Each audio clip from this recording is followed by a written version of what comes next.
Cool, cool.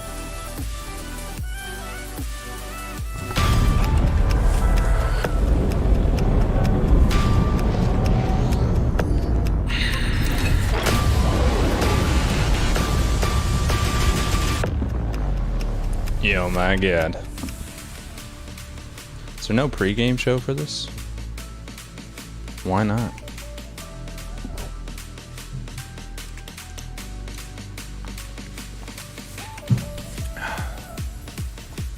Oh, bungo.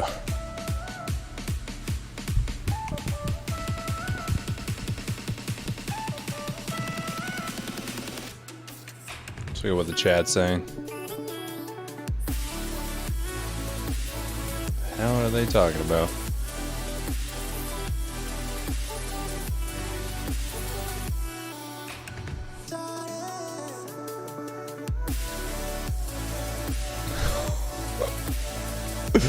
What up, Bravo? How's it going, man? Yeah, the past month's been rough for me, so I've been kind of MIA. Sorry. I got sick, and then I had a bachelor party, and then frickin' got in a motorcycle accident. It's been a fun month. My internet's been acting up again. It's just been lovely. Bro, we got 25 minutes. Can you hear me okay? Is everything sounding okay? Looking good? I thought they were supposed to do like a pre-show. Maybe it's only on Twitch. Let's see. Or does the pre-show start in 27 minutes? No, they're offline.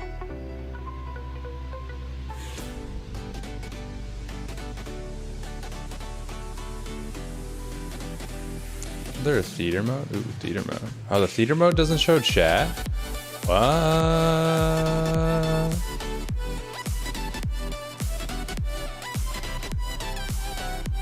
YouTube, you gotta get that fixed.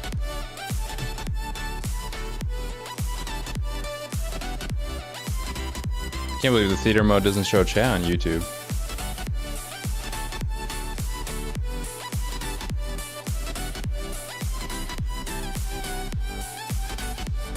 Or maybe it's because it's not live yet? Do you know? Do you know, Bravo?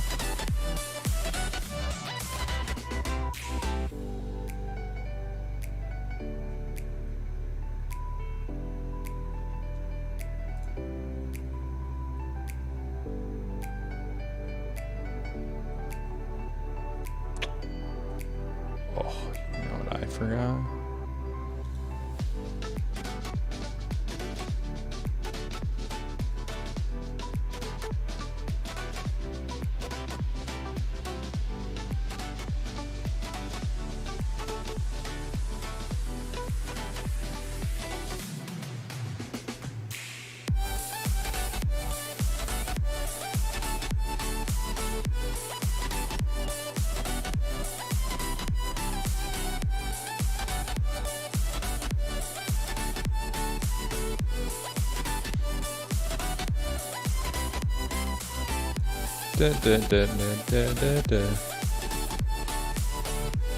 What's been up with you, Bravo? How you been, man?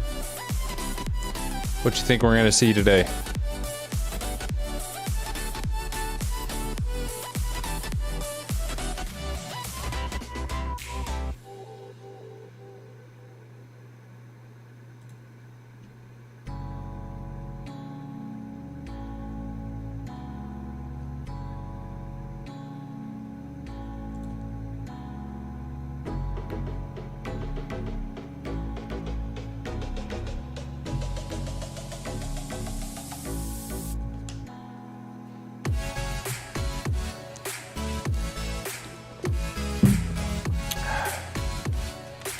You know what I want to see? I want to see some frickin'... I think this is bigger.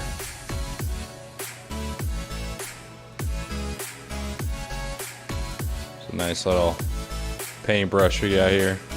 I want to see the new subclass. And I want to see some PvP gameplay. I want to see some more Cade.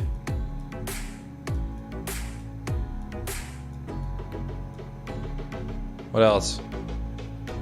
4. You know, inside the Traveler, inside the Veil.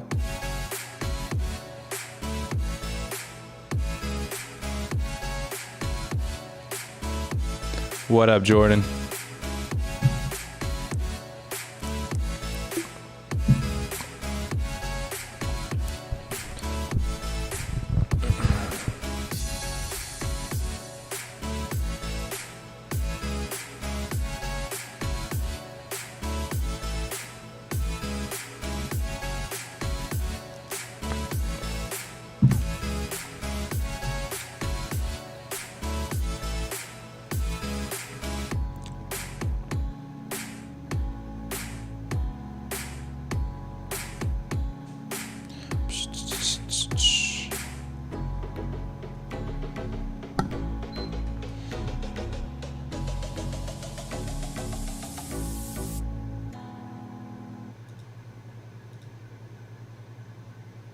Now we're gonna add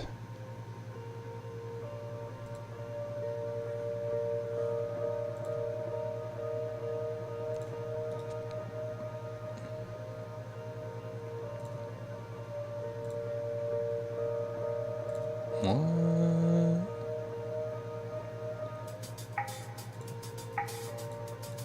Why is it not in here? It's everywhere else. WTF, mate. Oh, maybe it's video capture device. Ah, yeah.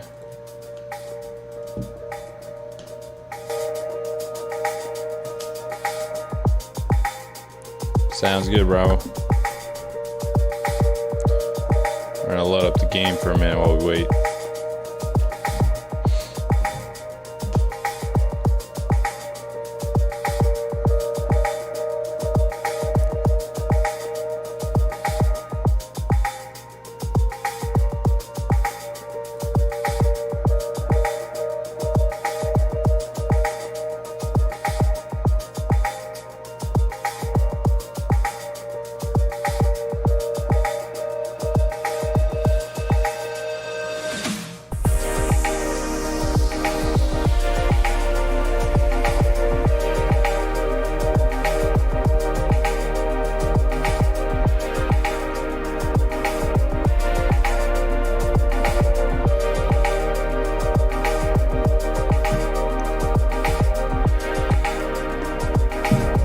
Yeah, 20 minutes, baby.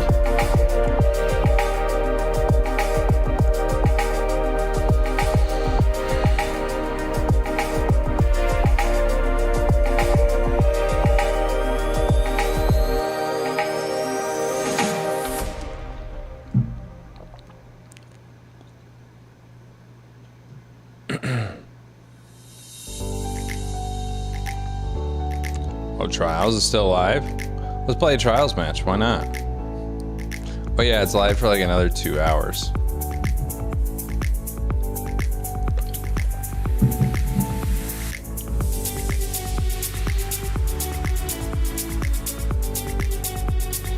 Oh, I played this weekend? Your final loss has been forgiven. Oh boy.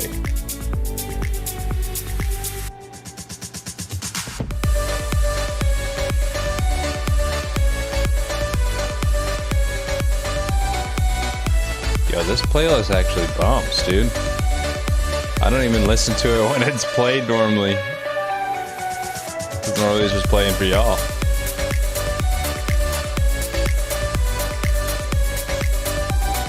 Ba da da.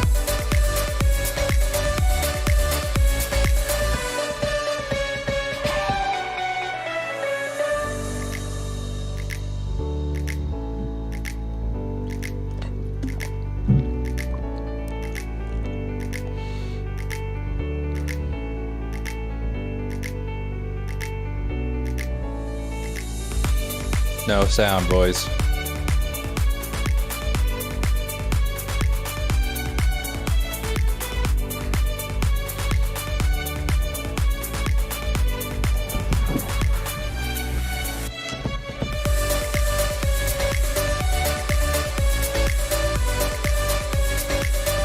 Da,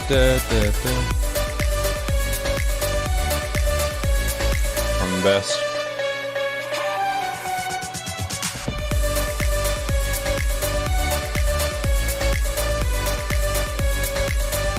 Why is he doing that for free? Come on, demon. Let's get that flank going. Oh, what a snipe.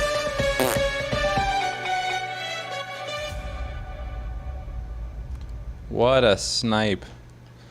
Thanks, demon. Appreciate it.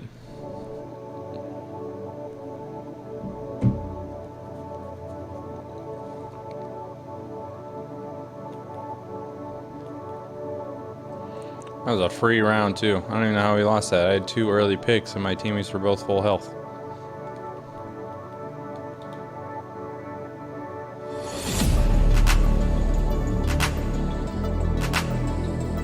Aww. What? We must have, like, the extended radius on that bitch.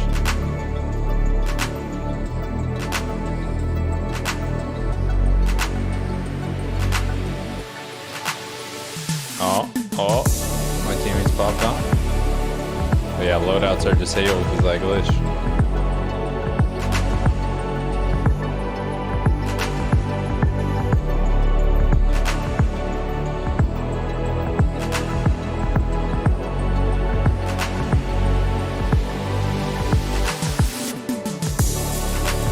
That was a headshot.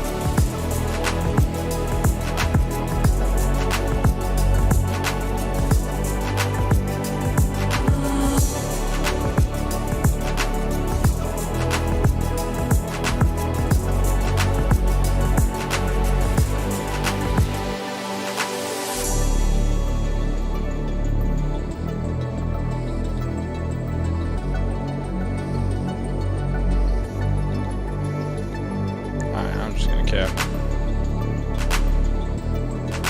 Now my teammate's popping off. You know why? Because he's not sniping. At least he made the smart move. What is that?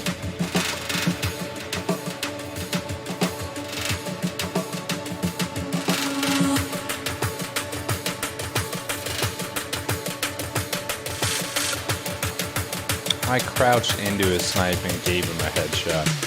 That sucks.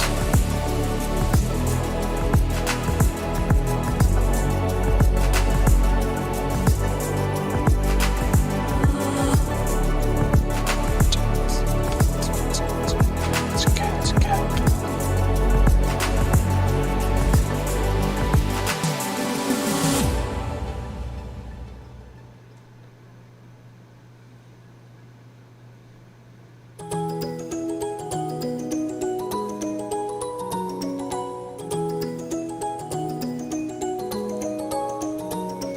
Sure, Bravo. We can play one game before it starts.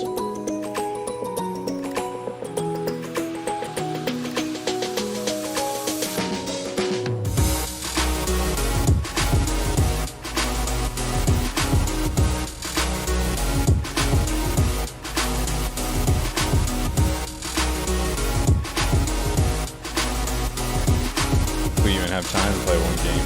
Oh, never mind. Maintenance after this game, bro. Can't even play. JK, man. Greatest Revenge, bro. That's a throwback. That's the Bog Sniper, right? Who killed me? Yeah. Yeah, I'm gonna get the boot after this game. Yeah, that's a Bog Sniper. I see an opening shot on it. That's like, that was my favorite sniper in D1. So good, had the perfect scope. Bro's got moving target, opening shot, and I bet you that thing smashed. Smashed.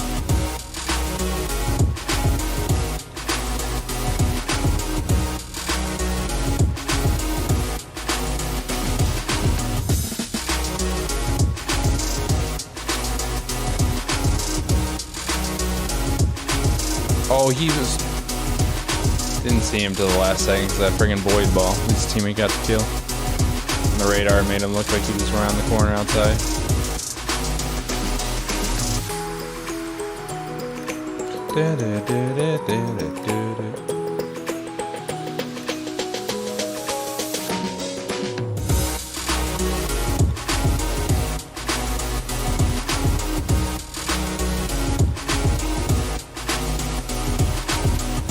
What is that? Oh my god, I'm horrible.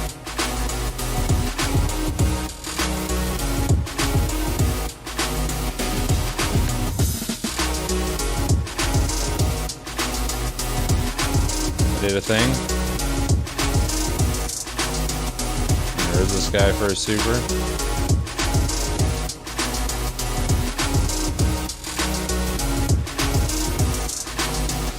Ah, damn, Bravo. We could have gotten it for you. But now, sadly, I won't get my flawless either.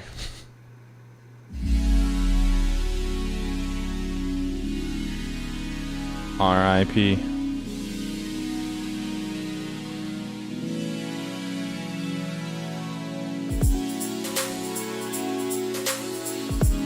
I wonder if I would have just queued there instead of returning to orbit. If it would have put me in another game.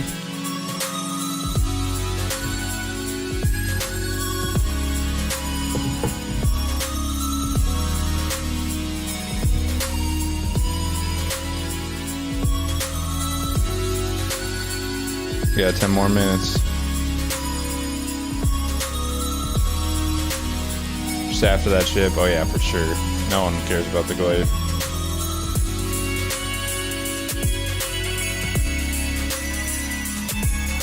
What the hell is this deep rock shit that the chat's all buzzing about? Do you know?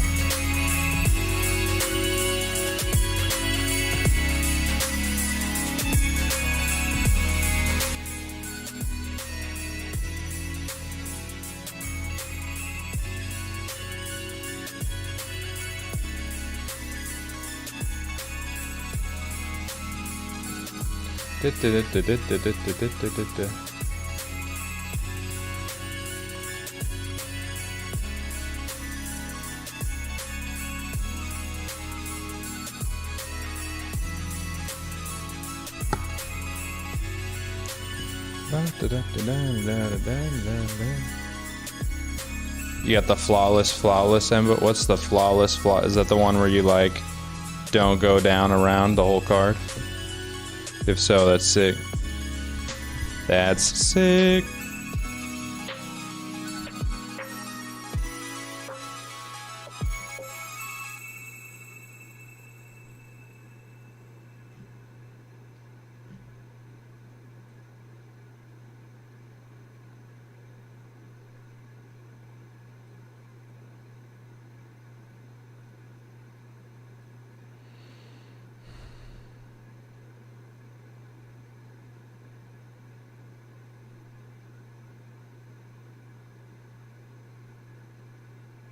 Nice, nice.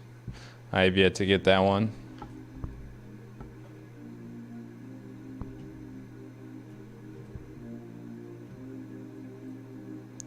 Nine more minutes, boys. Let's take a look at what Twitter's buzzing.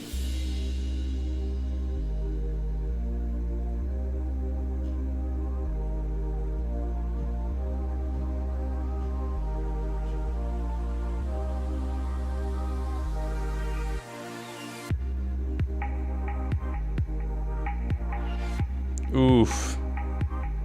Bro hit send it and then can't claim it because the servers are going down. RIP.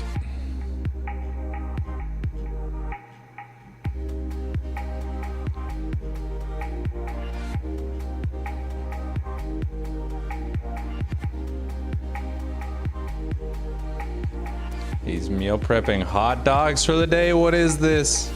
That's disgusting. Heart attack on a plate.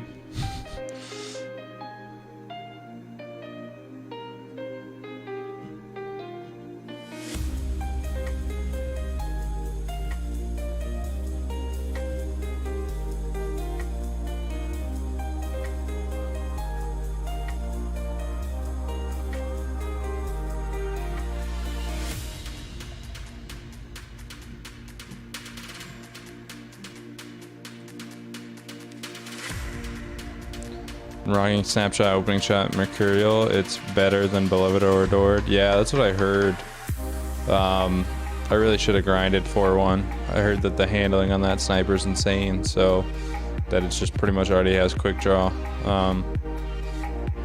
I just was lazy.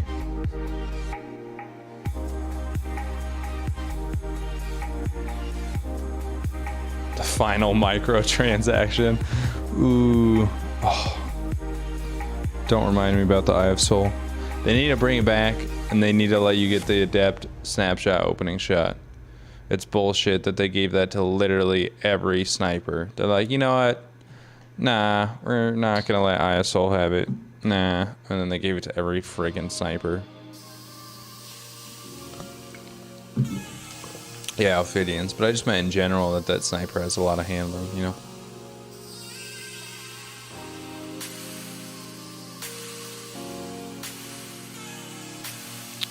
Are you ready to see some under delivery? Some set expectations?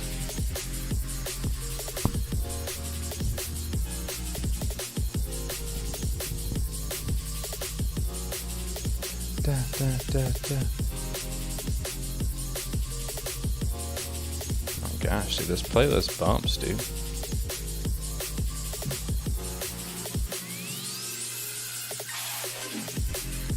No distractions, opening shot still feels crispy. Yeah, I bet.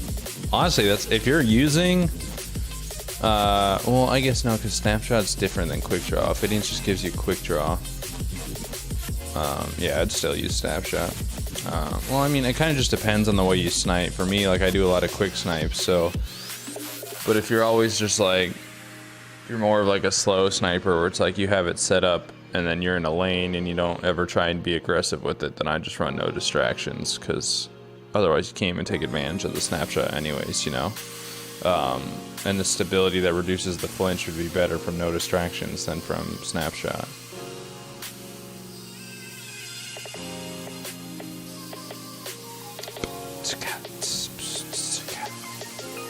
Five more minutes.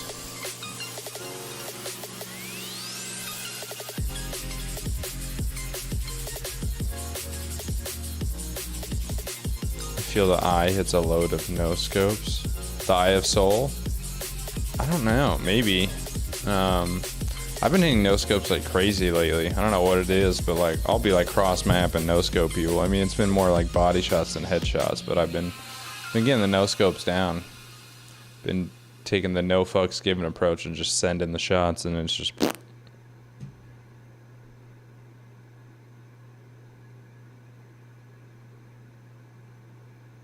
Now, while we wait, let's watch that montage.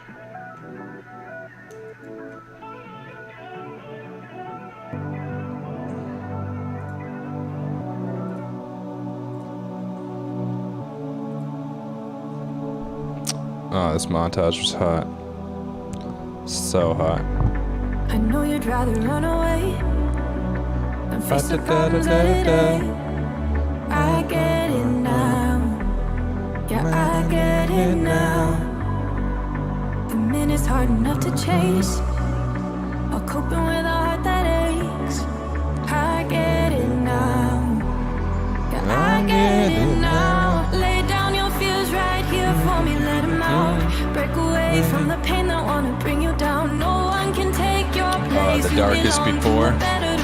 Banger of a gun. I wonder if that's still good. It's got Rampage on it. Shred people.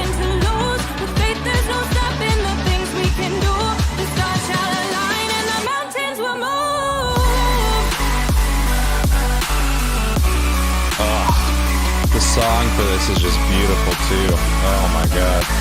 The bass right now is just wrecking my ears. I love it. It's like the best $50 I ever spent on a montage. Pressurizing every day, and no one wanna abdicate. I get it now. Yeah, I get it now. We know there's a lot at stake, but few have tried to mediate, and there's no peace without, no peace without, no peace without. No, lay down your fears right here for me, let them out. Break away from the pain that wanna bring you down. No one can take your place, you belong to a better tomorrow. is throwing nice. I have to go back to Hunter. The power of love gives us nothing to lose. With faith, there's no stopping the things we can do. The stars shall align and the mountains will move.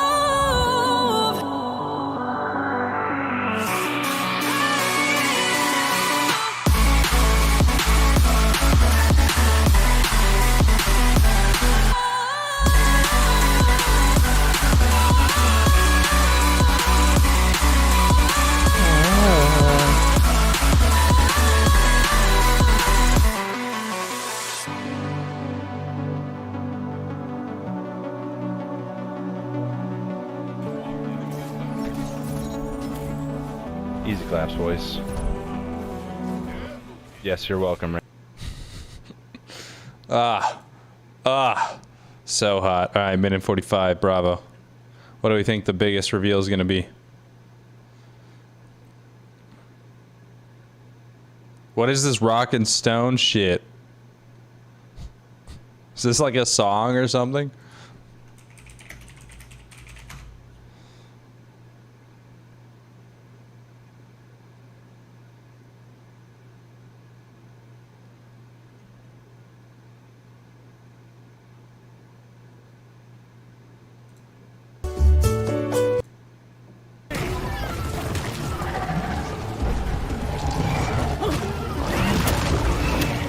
Oh crap, overheat.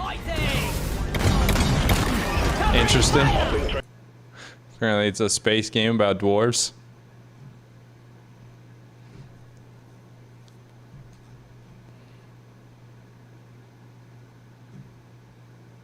Oh, here we go.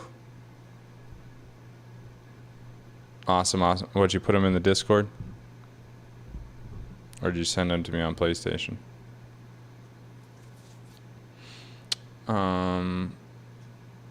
It's the final countdown. Do-do-do-do.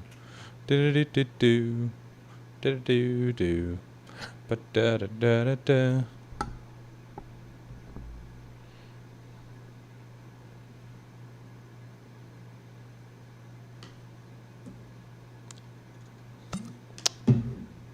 Hello? Well, we still got a few seconds.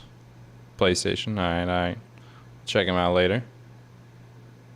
Do I gotta refresh because that was like the little pre-trailer thing? No, I don't think so. Oh, subscriber only mode now.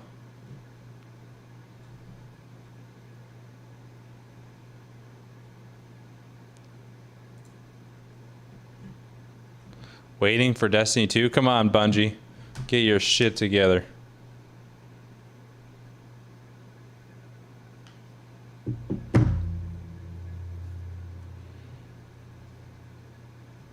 They didn't start on Twitch, did they?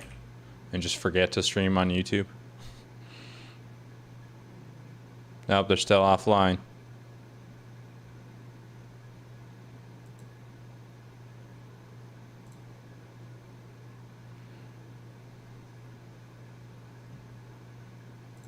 Well, in the meantime, let's get back to bumping some music.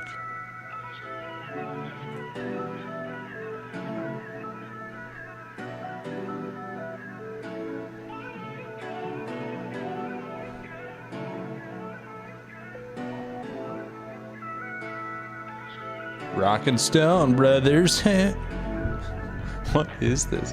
Why are all these people obsessed with some space dwarf game I've never even heard of until right now?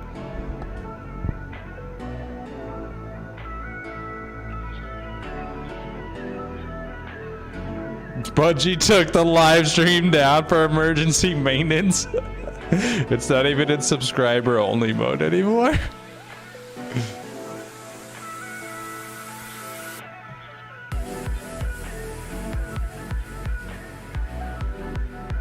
Apparently they got beaver. His chat is great. We've extended waiting time by 1 hour.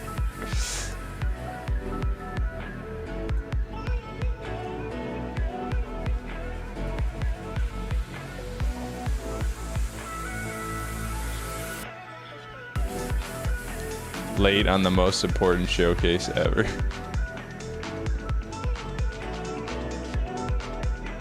Oh my gosh.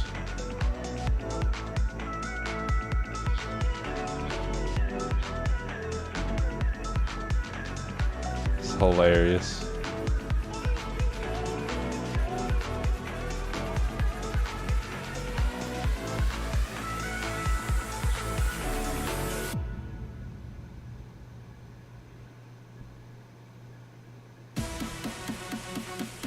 They're busy trying to fix the loadout glitch, so gotta delay the live stream. They don't have enough resources to have devs and marketing team. You didn't know that the devs were actually the marketers too.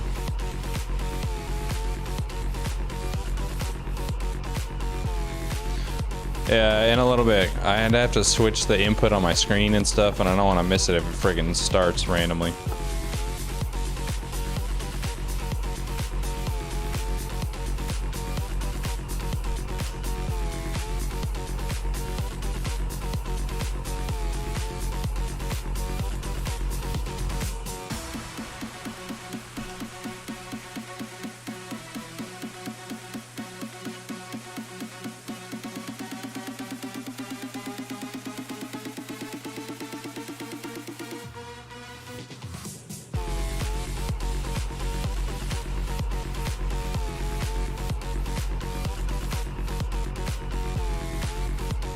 Starting stream on time is over delivered.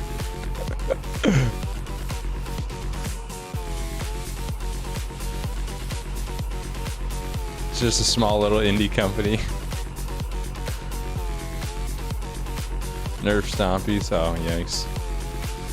Let's buff Stompies, please. For the love of God. Bungie being late for their own live streams. They're just trying to build, you know, suspense, you know? The superstars never show up to the party on time. They show up late. They make everyone wait, you know? I was looking at Bungie's Twitter. Can't spell.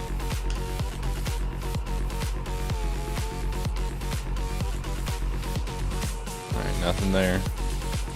Need Bungie help.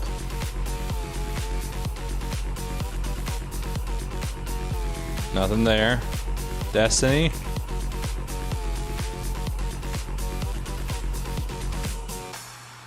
What is going on, Bungie?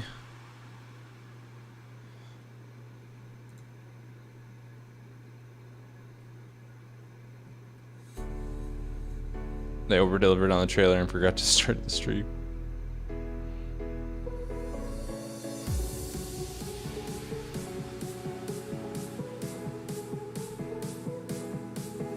Billion dialed company? Bro, you gotta spell dollard, right? Come on, man.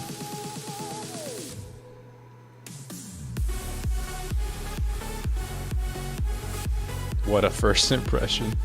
Destiny 2, more like Destiny 2 late.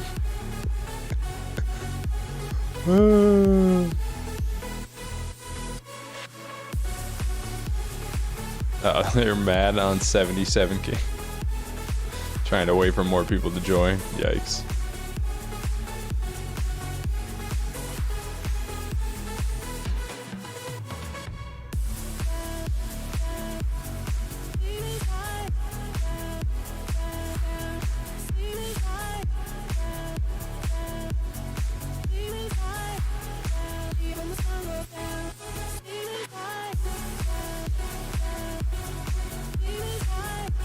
Bro.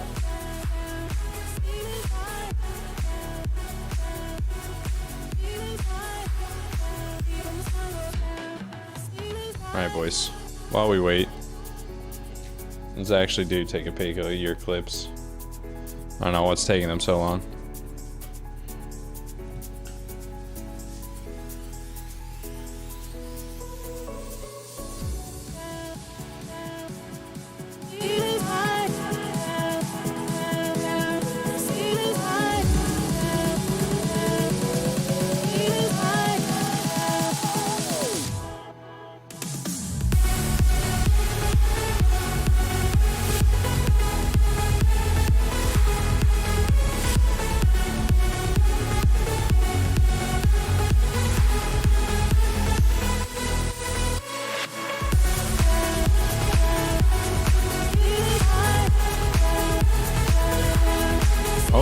see you.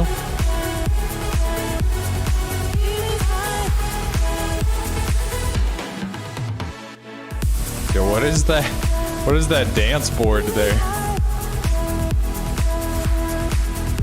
Oh, you edited the video on the PlayStation editor. I thought that was like the scope. Damn, Bravo popping off. Okay.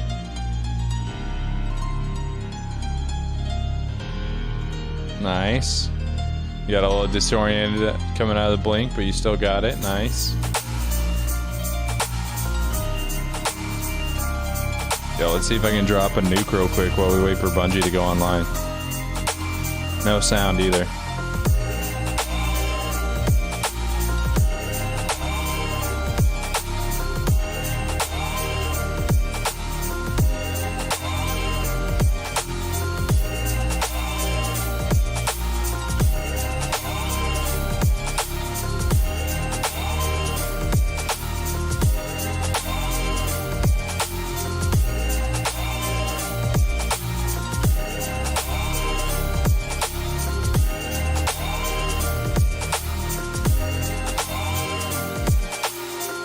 Come on, Bungie.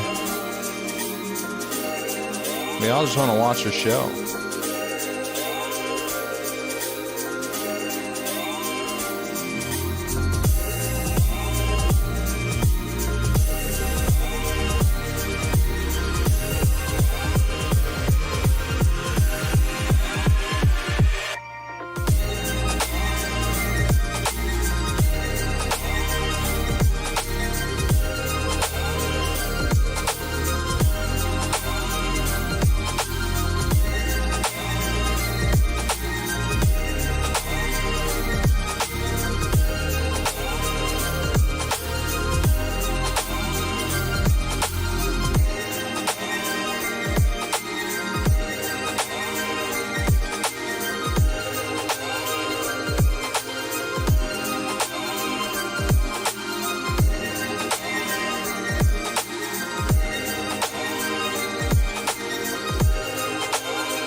Oh, this map sucks. Actually, it's not that bad. It's just not good for respawn modes. It's like a good search and destroy map.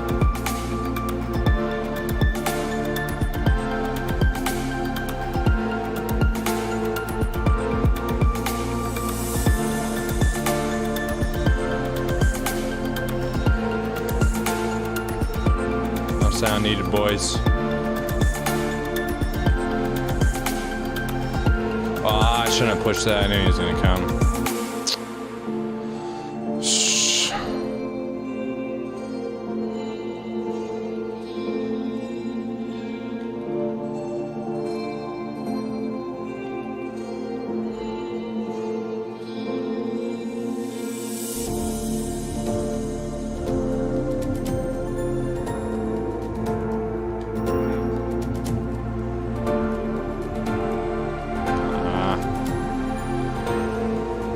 Bro's camping in that window. Who's that creeping in the window?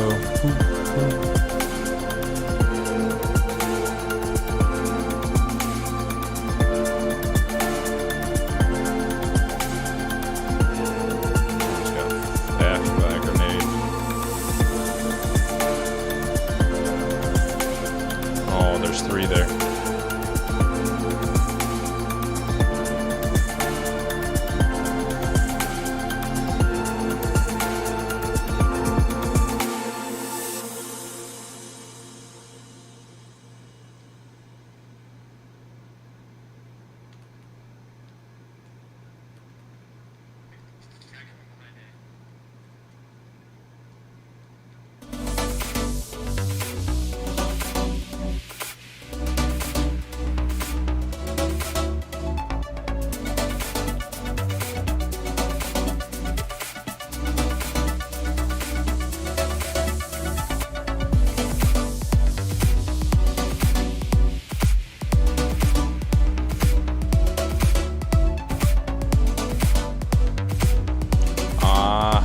The 3v1.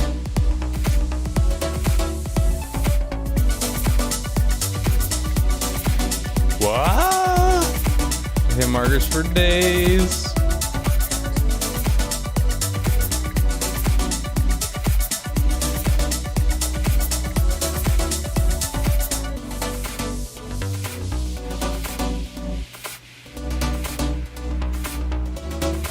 And my team's getting freaking trashed on.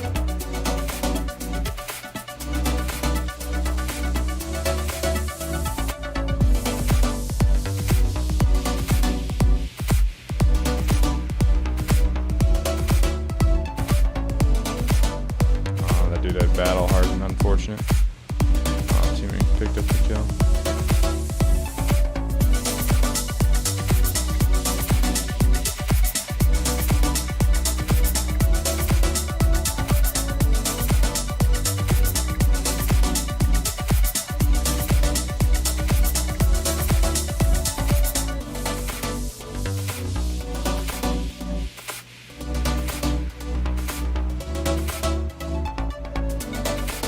Oh, what? They wiped out my team on the point. What were you morons doing?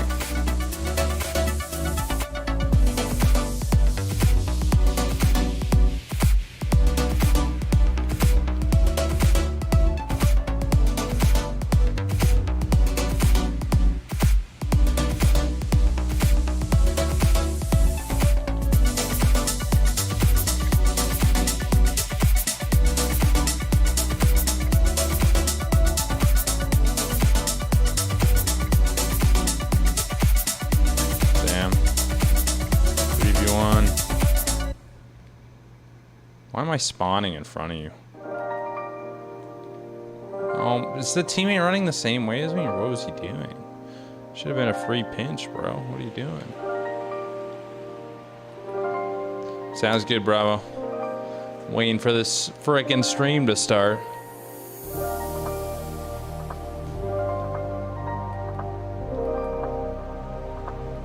What a spawn. Those are good clips though, man.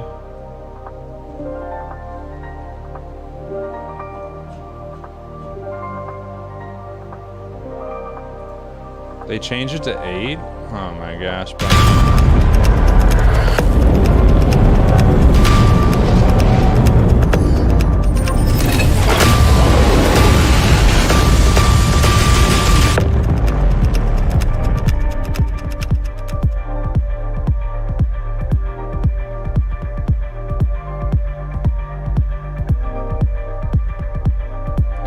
Lame sauce.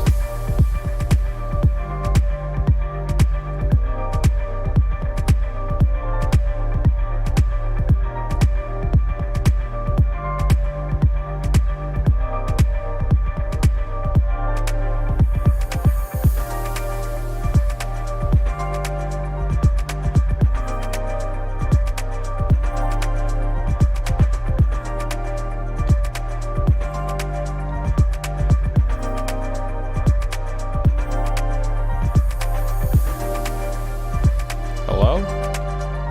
Interesting.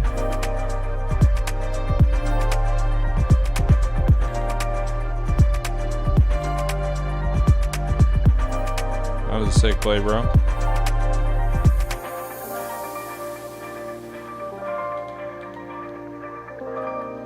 There's not a door there? Damn.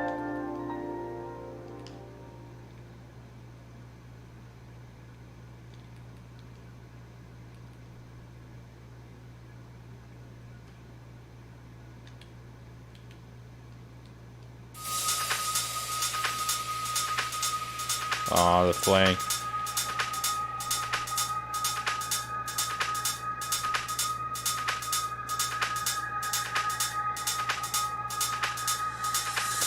Frickin' Starlight. Oh my god, that dude just got a 5 feet.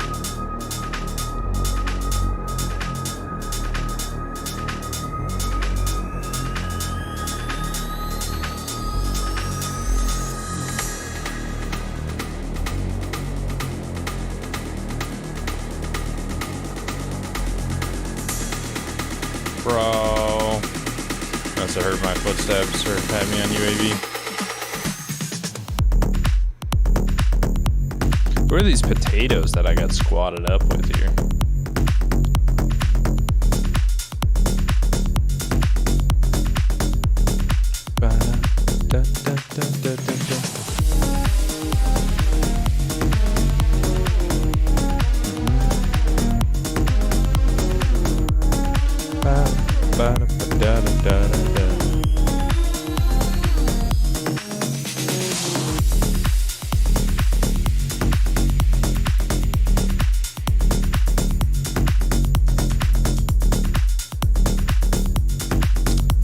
God, my team got absolutely demolished. Did you see that?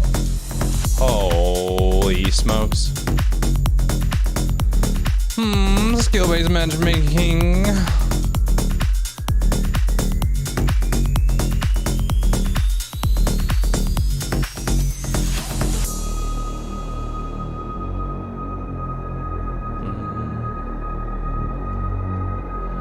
Ten more minutes. Can't believe they delayed it 30 minutes. Ridiculous, Bungie. Think I got time for this crap?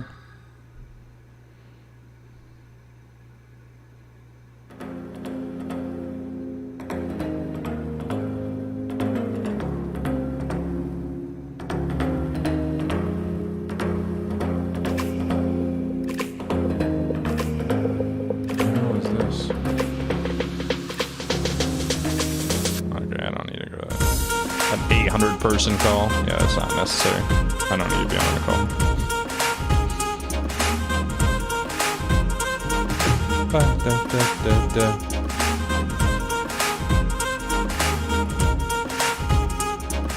Oh, this is now baby, hold me closer.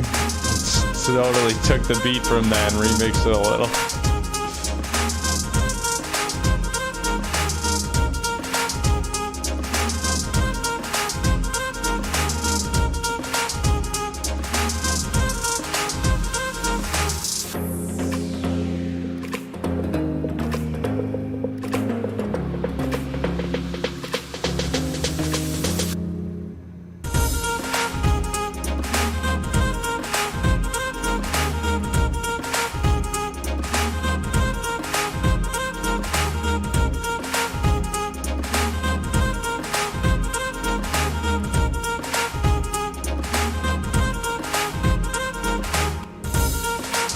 Flip spawns.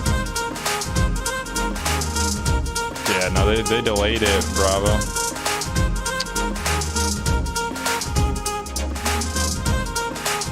Aw, you bitch.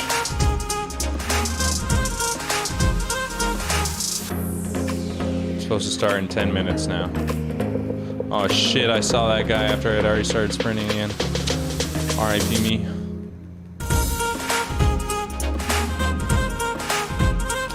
I thought he was going to come around the other corner. Misplayed that. Farmed right now.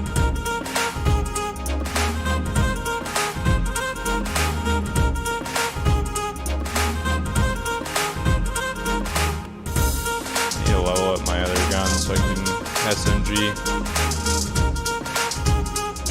The problem is I'm playing too much like I'm running around with an SMG when I get an AR.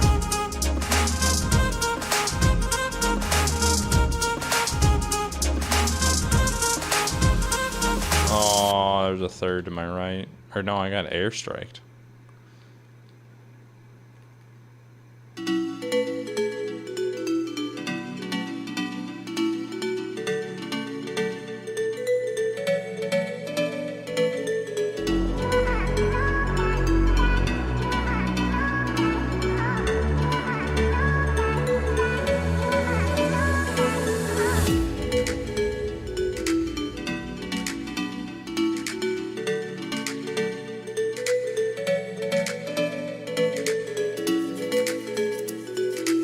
Oh my, he ran right up the mid.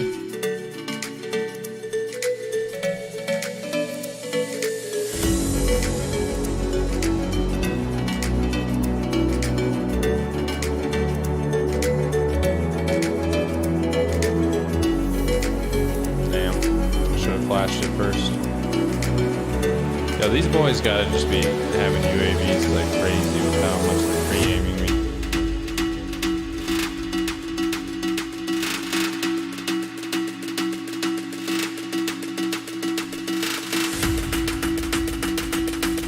I can see that dude slid like that knowing I was gonna be there.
Oh, fucking course. Dude, these guys are just hiding. Camping their balls off, bro.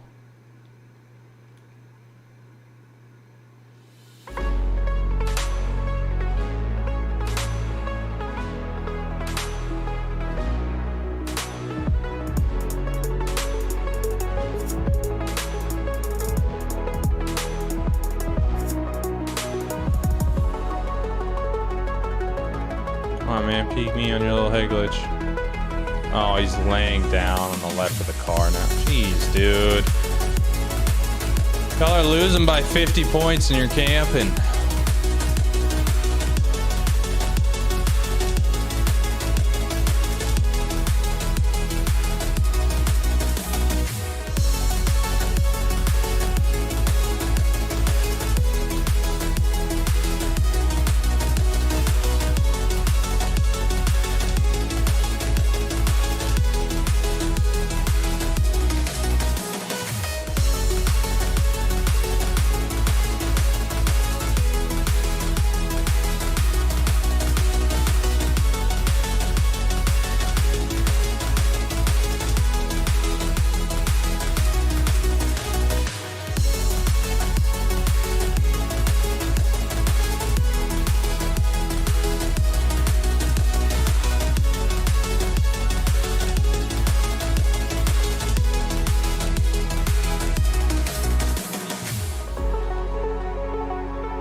Not today, baby.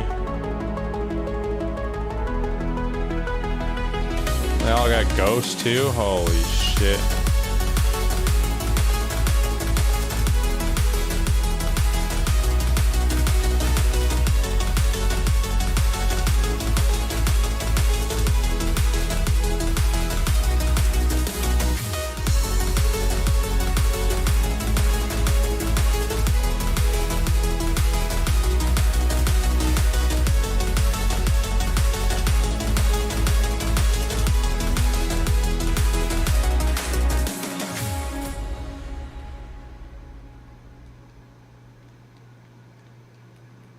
Oh, fucking final stand. Oh, shit. Oh, I almost had him. 3 minutes, boys.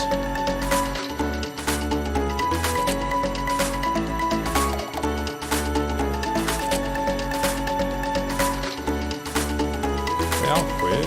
I'm just camping the balls on.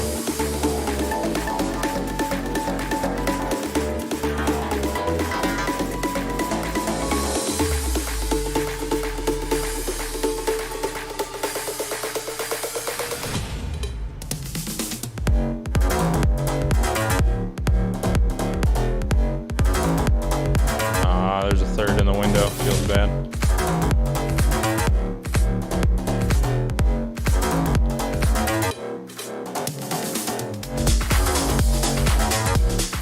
Timing, bro. As soon as I stop looking left, he comes.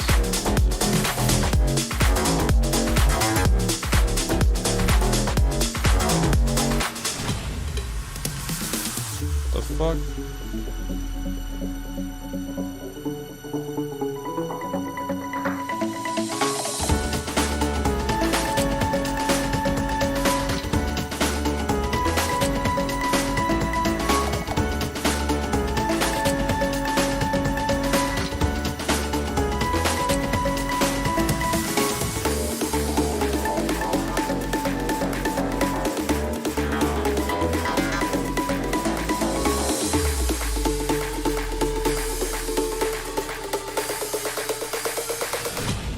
Alright, Fungo, let's see that showcase.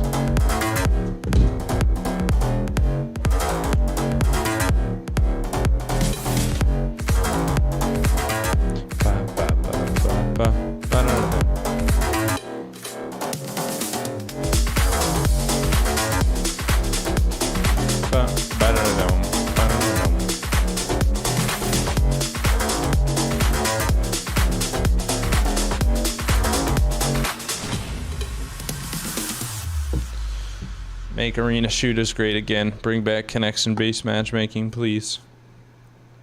Yo, if they said we were undoing all the matchmaking changes and brought back connection-based matchmaking, I would lose my shit. It's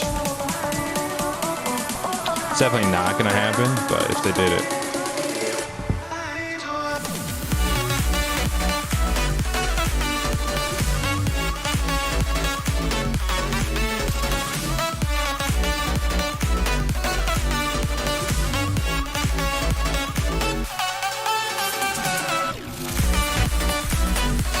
Insert meme. Come on, do something. Come on, come on.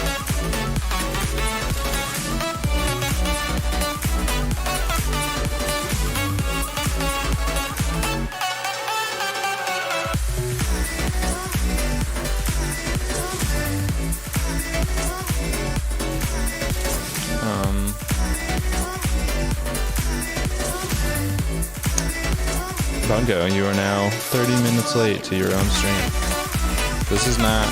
This is not good behavior. Should not be rewarded. Do this. There we go. Put it right in there. Right in my mouth. Ugh.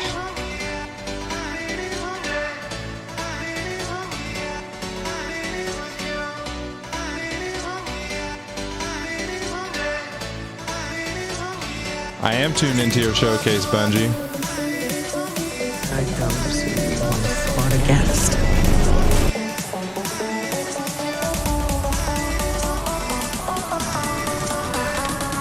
I don't even know where to begin. You've missed so much. We've slain gods, vanquished nightmares, fought alongside those who we once fought against. I want to see more Cade 6. I hope he's back for good. He was the best character. Why would they kill him off? That was a dumb move. But hey, I'm here now. They have one interesting character that everyone likes. Whatever the hell here is. We're killing him. Game of Thrones. You gotta have multiple characters that people like if you're gonna kill off your best character.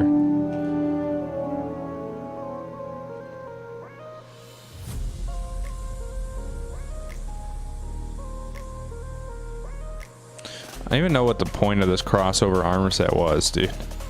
Like, all it was for them to make money. Like, those games came out so long ago, and they're like, yeah, we're gonna bring it out now. Okay. Maybe it's just because they finally had a PlayStation partnership so they could do that. I don't know.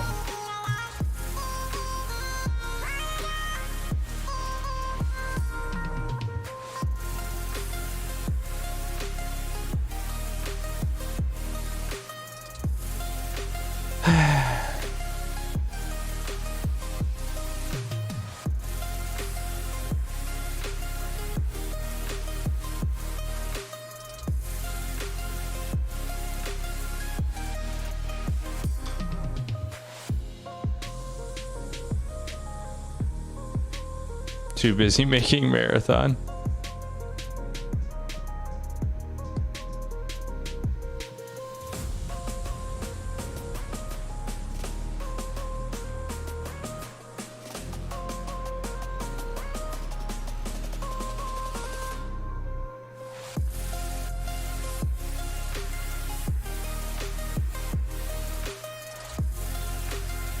They just tweeted out that their showcase has begun. What? The link that I click on is broken? I don't even know where to begin. You've missed so much.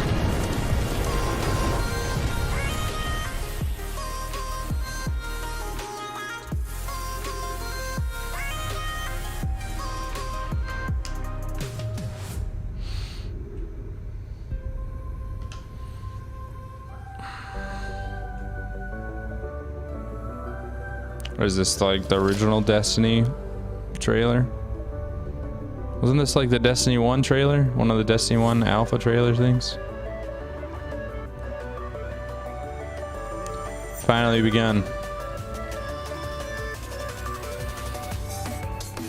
They didn't even start it on their YouTube stream. On the stream, a bunch of people are just sitting in a waiting lobby in a wrong lobby because they just started a new stream on YouTube. They didn't even start it on the stream they had scheduled.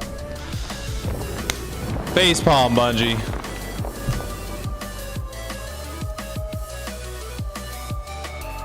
Let me turn this fucking music off.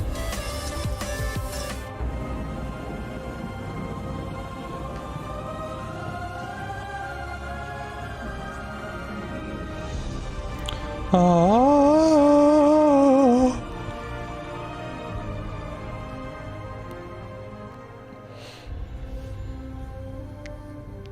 We called it the Trial, and its arrival We cooled it. changed us forever. Great cities were built on Mars and Venus. Mercury became a garden world. Human lifespan tripled. It was a time Human of lifespan tripled. we stared out at the galaxy and knew that it was our destiny to walk in the light of I wonder if the other COD stars. reveal was going on, so they're like, oh shit, the COD reveal is going on, let's delay 30 minutes. A darkness which had hunted it for eons across the black gulfs of space, centuries after our golden age began. Maybe they pushed it back for it to This run at the same darkness time. found us. And that was the end of everything. But it was also a beginning.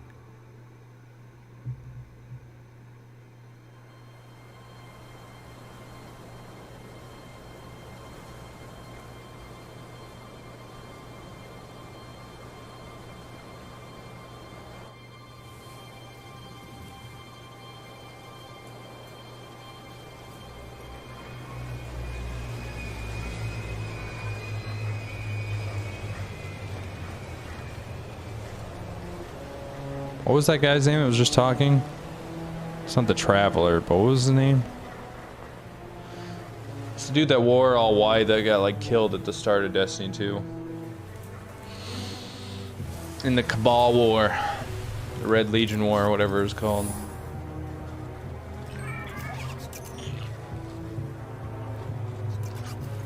Are they just replaying every Destiny trailer ever? Is this their pre-show?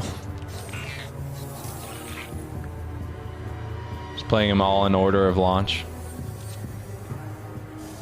Ouch.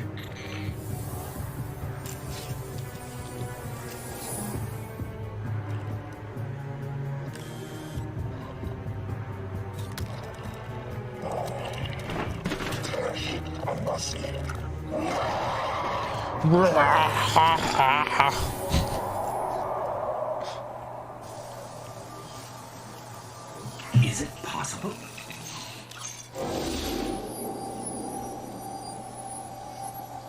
There you are.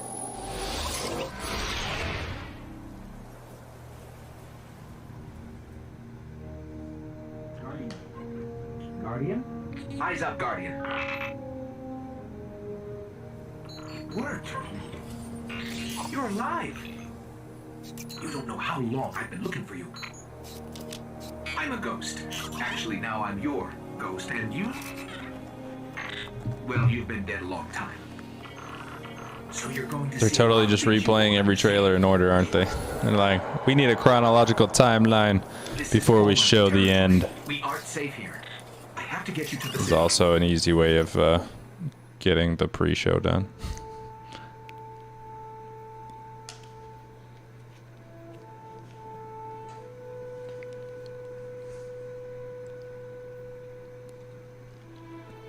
Oh, look at the tower and its glorious beauty.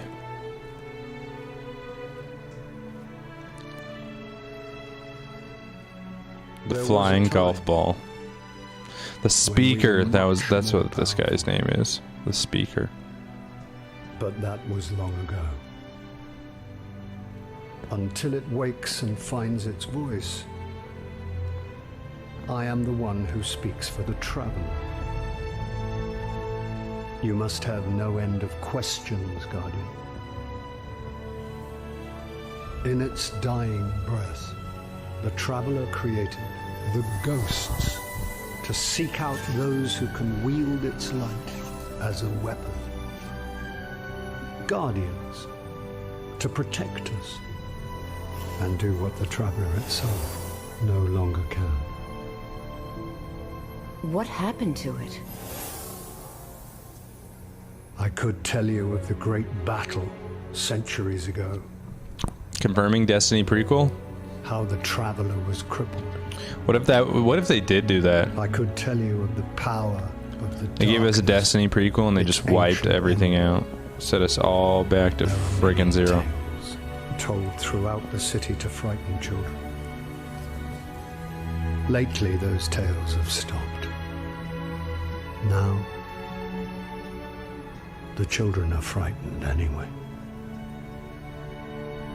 Was the last battle also with the witness? The darkness is coming back. Okay, We will the darkness not is coming survive back. it this time. We're not gonna Armies survive it. surround us. The fallen are just the beginning. What can I do? So I guess the We must witness push was the back one who the attacked it. darkness. Guardians are fighting on Earth and beyond. Join them. Your ghost will guide you. I only hope he chose wisely.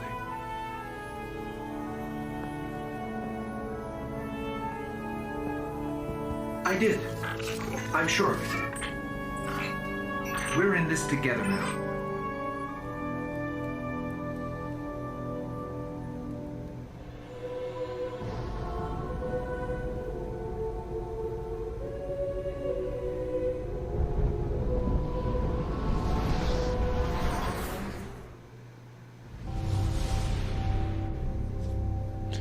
A guardian rises.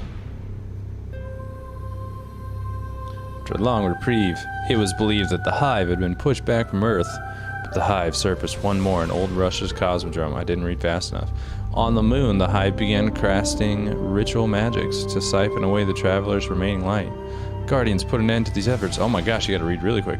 An inscrutable ally known only as the Exostranger informed the Guardians of a threat on Venus, deep within a Vex stronghold, the Black Garden, to save the traveler. The Guardians will have to find a way to reach the Black Heart. Whew. Wow, they give you a lot of time to read that one.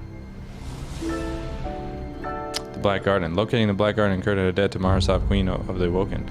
With her help, Guardians infiltrated the garden and destroyed the Black Heart, restoring the traveler's light. Oh my For gosh, we haven't even that centuries, one. we feared the forces of darkness massing against us. We sought to hide and cower beneath a broken god. No more. These So the guardians traveler is a show us god. what we So are, it's like, what we have always I wonder been, if the traveler, and what we I wonder will if that's be actually again. just a ship, you know, that giant golf We ball is just a are ship, what remains and we're gonna of have the another light. god like the witness Not inside the being traveler, and it's just gonna be a big ass fucking behemoth battle, and like we just have to do certain things for the traveler to kill the witness. Like we It's a just day for pretty speeches like we and can't medals. kill the witness, but we gotta aid him in killing the But we know witness. the real fight takes place out That'd be there. intense. You know, it's like Take some this. freaking Godzilla type shit where you help Godzilla kill some other Godzilla. So much more, Guardian. I've seen Or help terrible Optimus things Prime happen in kill the darkness. Decepticons, you know? Kind of Every just moment there, brings them closer. but Optimus is the real show.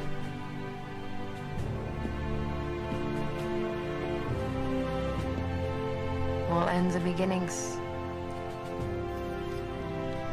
Our fight is far from over.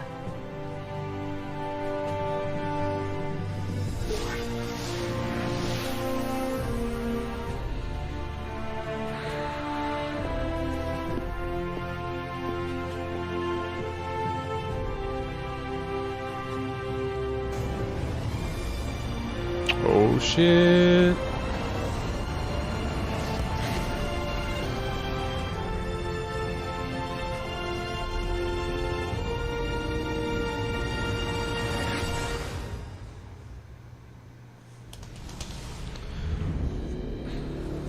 The dark below. On the moon, the Hive continued to amass strength under the leadership of Crow, son of Hive God Oryx, and slayer of many guardians, seeking to avenge our fire team Erismorn, guide the guardians to victory against each of Crow's disciples. The Hive besieged a war mine, a golden age military eye, but were rebuffed. At last, Crow's very soul was banished, and his threat ended. Damn straight. Oryx, the Taken King, made his way to the Sol System in search of vengeance for his son's Crota's death. The Woken fought his fleet near Saturn, but were grossly outmatched. I remember everything about the So is this just every trailer and every cutscene from Destiny? And then they just like have a little PowerPoint in between? The Awoken are my I don't remember family some now, of these. Okay, now I remember this part now. and I am their queen. Star Savok 64 over here. That was such a good game.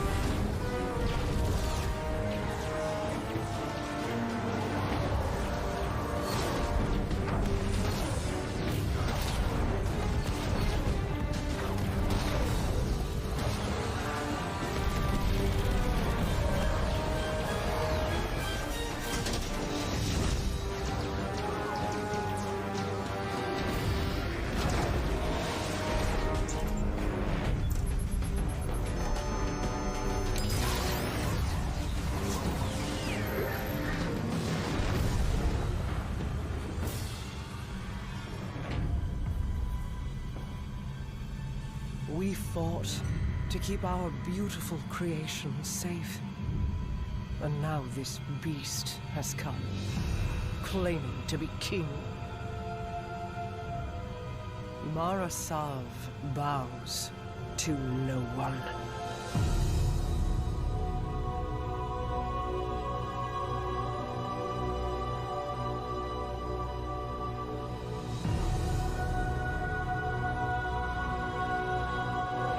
Why doesn't this bitch just fight to win this? Goddamn. Creating portals and space balls.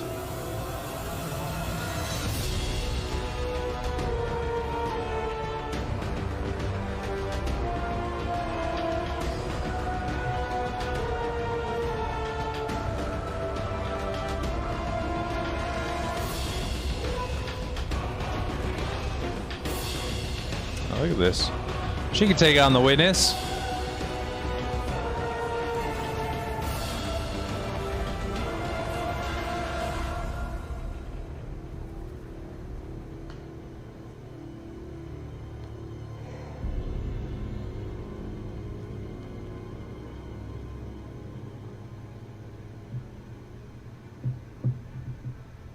You and I know how this ends. We've known since you escaped from that pit.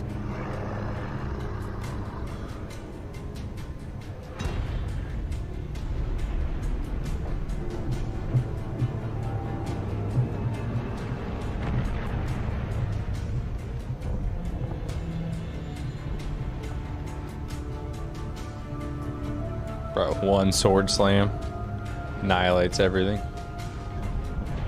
It's like your little space balls are cute.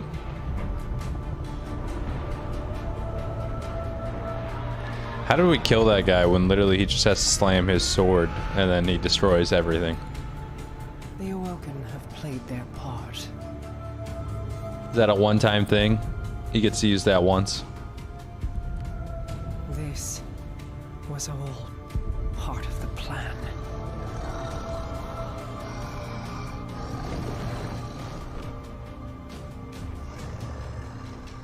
Guide them, my hidden friend. It is all up to you now.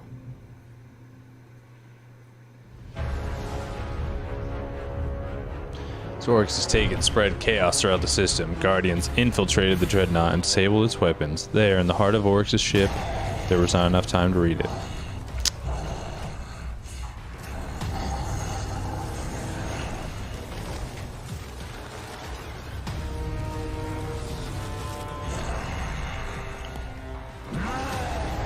Bro sucked the soul out of his own sword.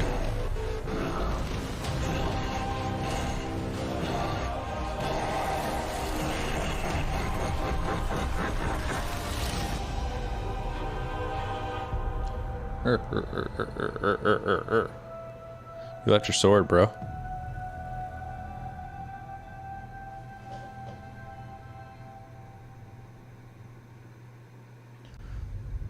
Never leave your sword.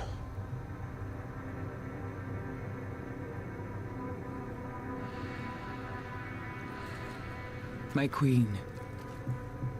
You were right. The Guardian was the key. For the first time, the whispers are silent. It is done.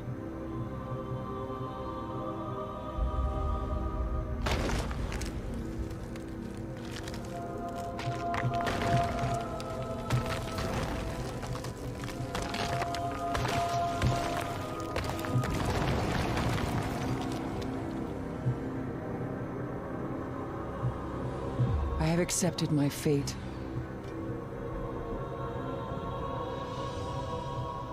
I will not fail. Eris the Marn. Oh shit, the Rise of Iron. That was a Hive expansion. Oh, we're already on the Red War now? We're on Destiny 2 now, boys.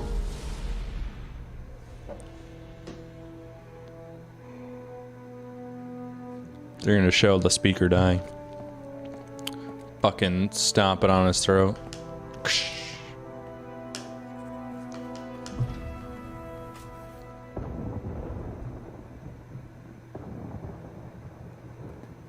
Ikora, if you tell me this is a practical joke, well, it kills me to say it, but I would be really impressed. Impressing you, Cade, is the easiest thing I'll do all day. Let's get serious, people. Zavala, this is my serious face. Can't you tell? Ikora, what have you got? Someone or something. Why did they kill off Cade? Skyline defense systems. And comms have been spotty for the last few hours. Best character Sensor beyond the by wall has far. gone dark. Maybe it's just the storm. Maybe it's... What are the set feeds telling us? Nothing. Well, that's good, right? No. I mean, they're not there. There are no satellites. And that's not good.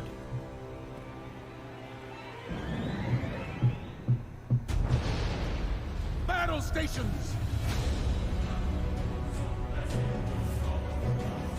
Raro. Everyone with me, now! I think they'd have an alert for like when satellites get blown up or something, you know? Not oh, there are no feeds. Oh, because they've been blown up. Hang on!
And then Destiny 2 was trash for a while.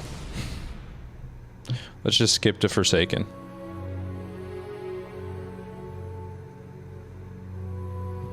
Are they not going to show the speaker dying?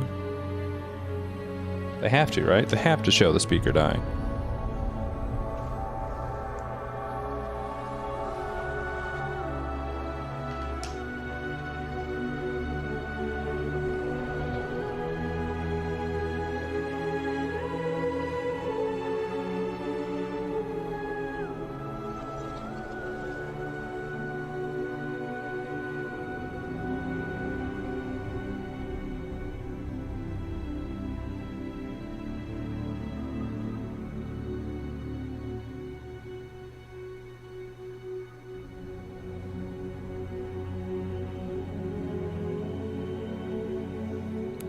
What's up, Valley Boy? Long time no see, brother.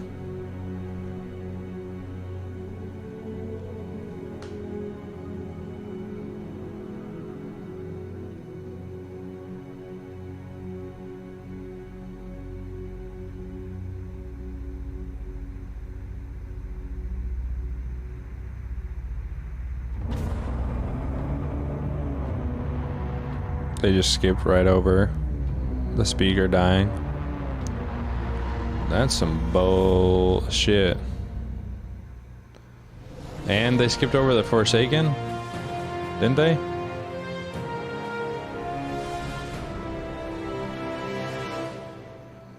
Okay, yeah, rightfully so. Skip those expansions, but like, why wouldn't they show the speaker dying?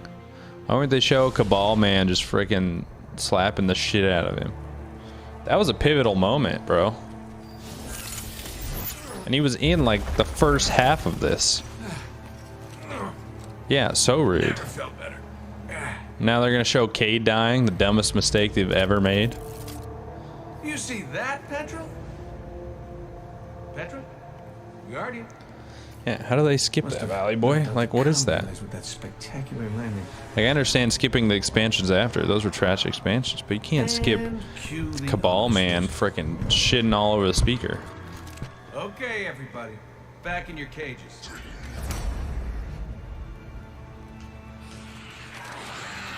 I said. Dominus Skull, was that his name or something? Cages. Oh, Cade. Oh, yes. More Cade.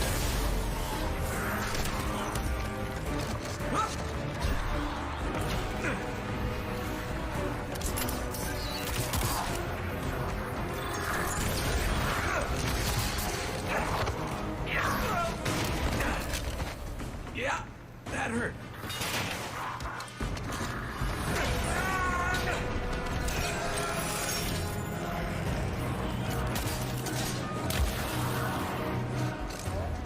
Sorry, not sorry.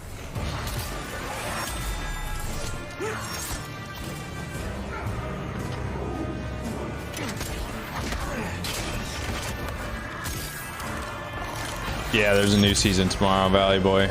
Yeah, I kind of hardly play it too. I'm just hoping the final shape is a banger and it gets me back into it a lot.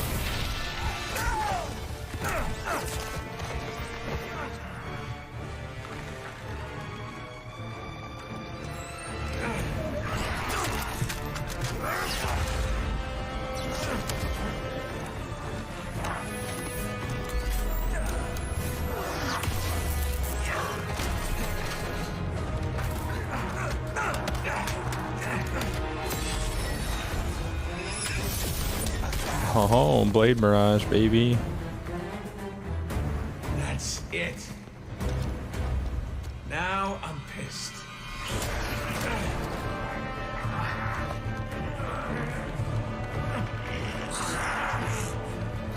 Bro, it's a dread, come on. He killed him with his horn, I forgot about that. Just unicorned his ass. Oh, you got.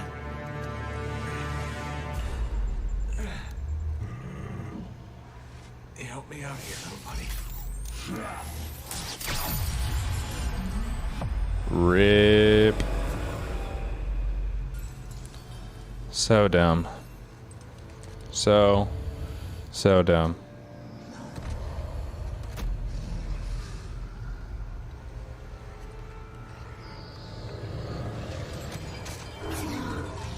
Literally should have killed off any other character other than Cade. I'm coming home, Ace. I wonder who Ace is. I wonder if Ace is actually a person he named his gun after. Maybe we'll see Ace in the Veil too. A new badass character.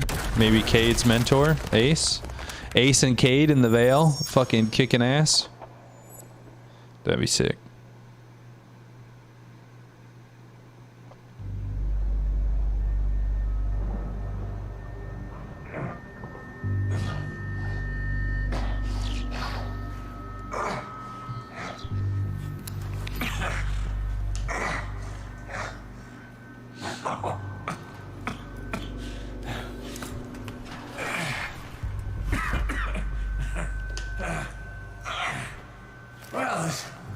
This is awkward.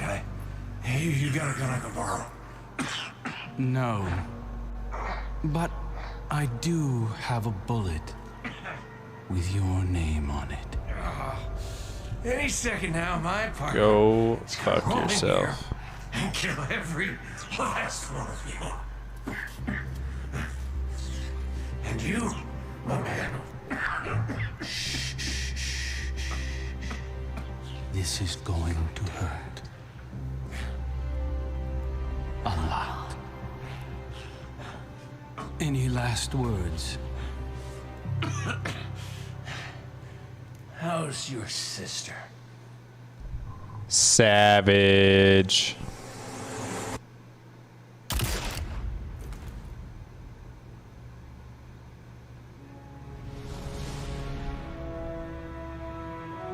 How's your sister?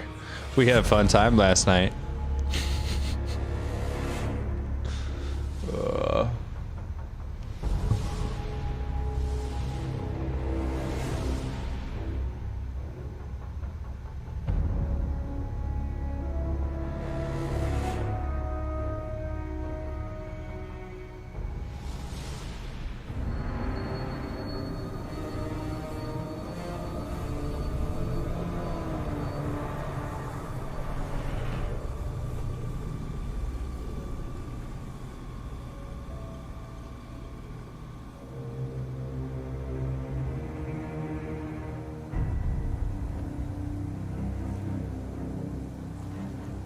You made it.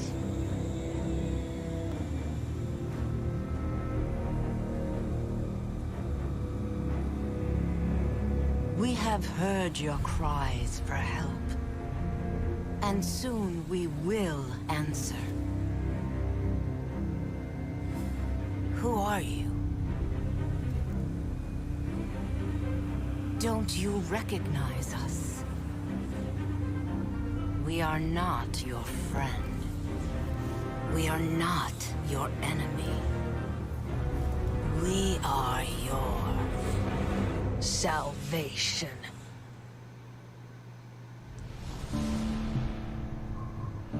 Raro. She didn't sound like salvation. She sounded like death.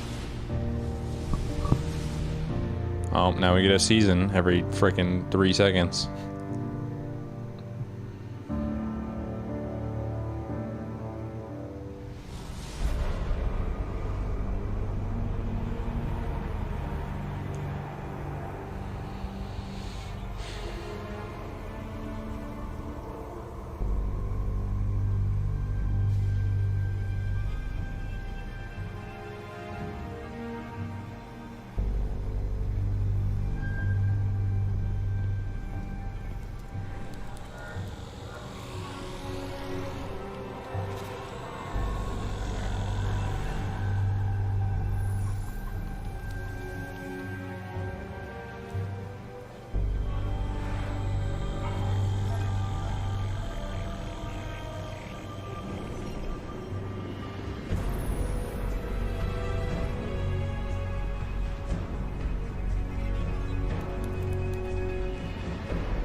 Beyond Light.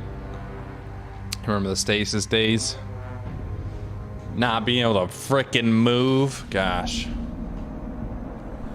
Shatter grenade, shatter grenade, cold snap, shatter grenade, shatter grenade, dust field, cold snap, shatter grenade.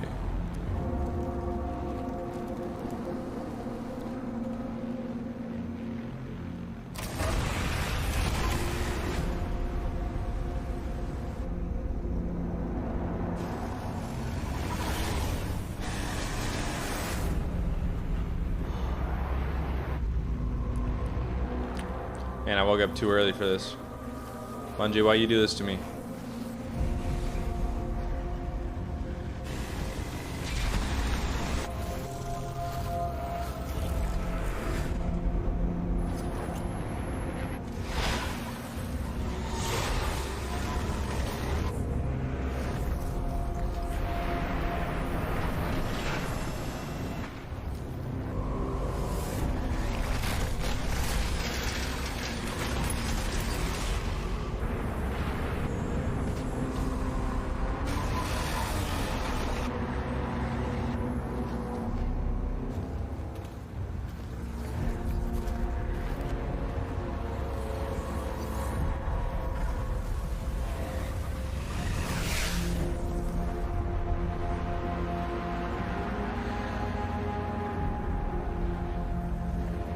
That's a drifter, right?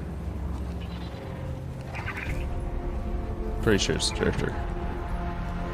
This is what I brought you here to see.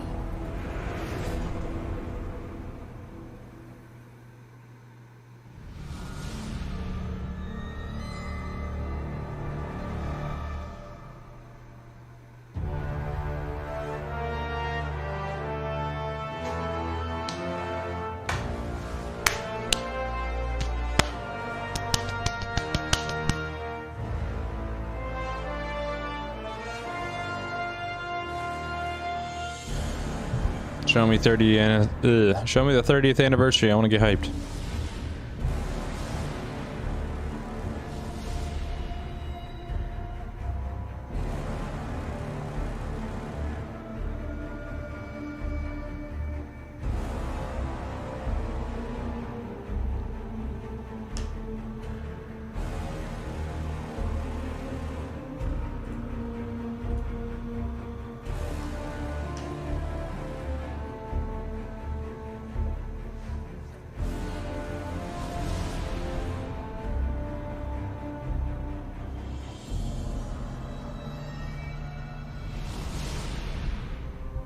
They skipped 30th anniversary? That is so rude. I know it wasn't important to the story, but it was important to my heart. I saw the end before it happened. My own death. Next season or next expansion? From my power.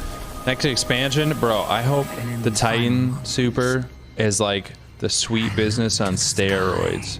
Where it's just like a freaking... I don't even know, some type of...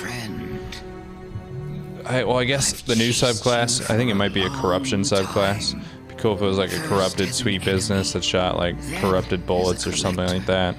And just... I don't know, some like giant... I don't know, it needs... I don't know, Titan Super needs to be something good. I'm sick of the same old smash and throw a hammer. What is it the Guardians say? Devotion inspires bravery. Bravery inspires sacrifice, and sacrifice...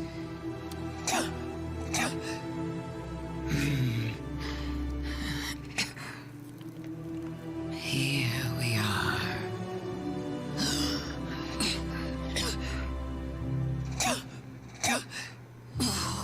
Wouldn't it be clever of you if after everything, you simply let me die? What a trick. Elegant.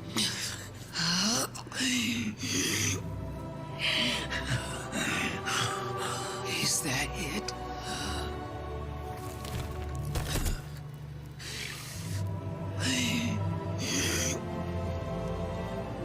If there is an answer, I don't hear it.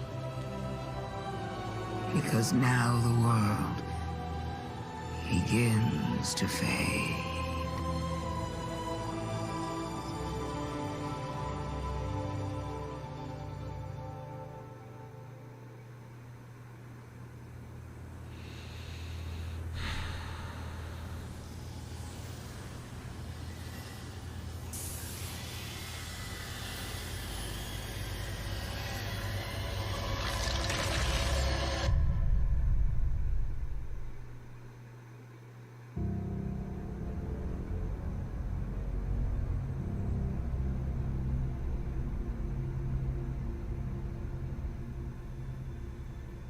So, you're saying Savathun was dead? Our most devious adversary, the one who nearly decimated the last city from within, was dead. And the Traveler resurrected her? I wouldn't have believed it either, but... But why would she need us to recover her memories if she never lost them in the first place? This has to be another trick. A lie to fool us into surrendering the Traveler without a fight.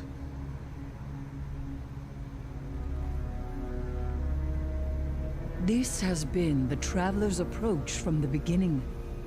The Books of Sorrow detail many civilizations it blessed with the light, then abandoned. High propaganda. The Fallen tell the same story. When the Witness and its Black Fleet came to call, the Traveler moved on to our system. Or it sacrificed itself to save humanity from the same forces. Forces which included the Hive! After all that, why would the Traveler give our worst enemy the light? It doesn't matter. Maybe the Witch Queen randomly switches sides. Gave Savathun the light. Maybe it has changed its mind about Guardians. Maybe it's not as infallible as we once believed. Is the Witch Queen a double agent? I don't know, and it doesn't matter. Because I'm here to protect humanity. And if Savathun takes the Traveler, we lose our light, along with any hope for surviving the Witness's return. So, whatever it takes to stop this heist, we will do.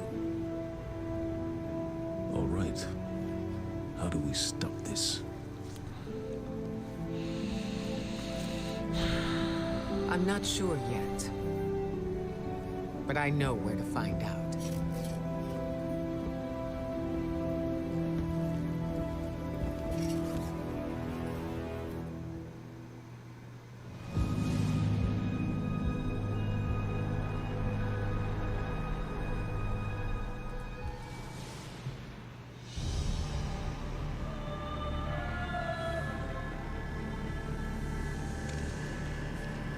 Isn't this interesting?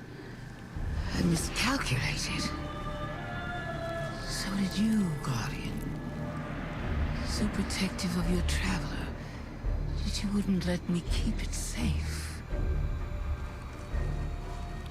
But the Witness is coming. The game is yours to play now. Yours to win or lose.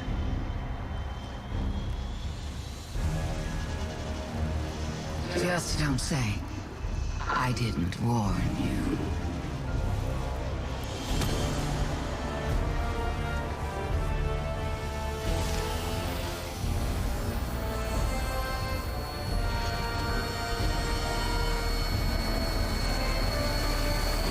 Oh, that Witch Queen armor looks sick though. Give him that.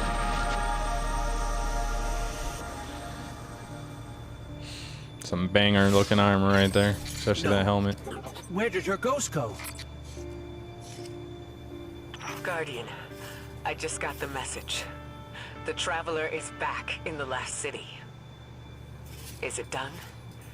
Is Savathun? She's dead, but her ghost got away. Good enough. Hold your position. The Hidden are coming to secure the remains. But her ghost got away, so she's not dead. Good work, Guardian. You did the right thing. Now what? Now, we prepare for the Witness and stop the next collapse.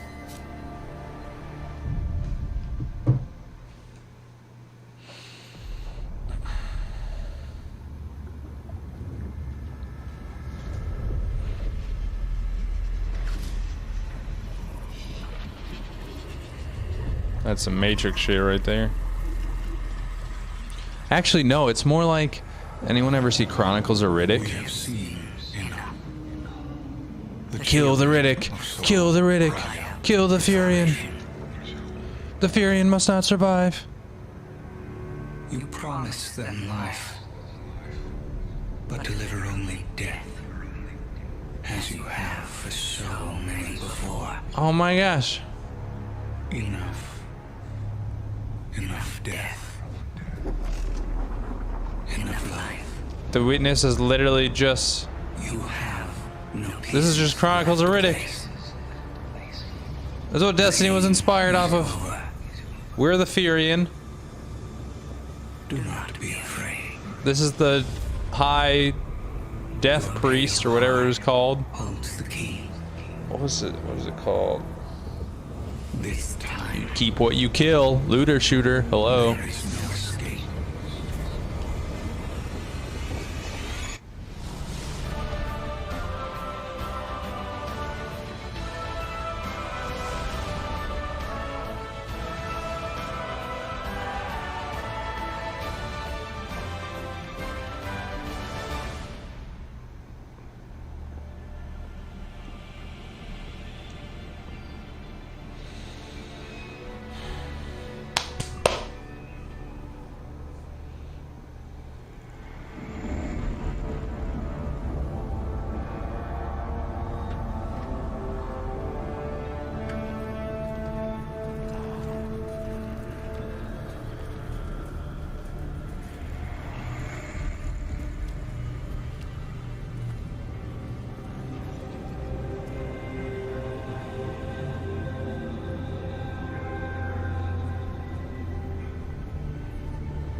It's happening again.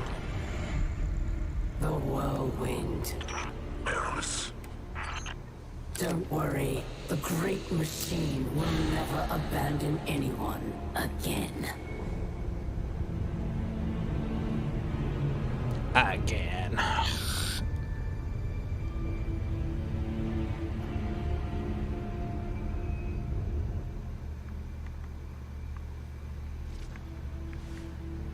It's leaving. The Traveler is leaving.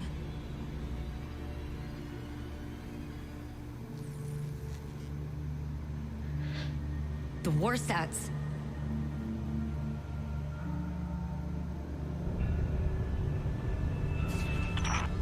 Aramis, please do not do this. If you care at all for our people, if there is anything left in your heart,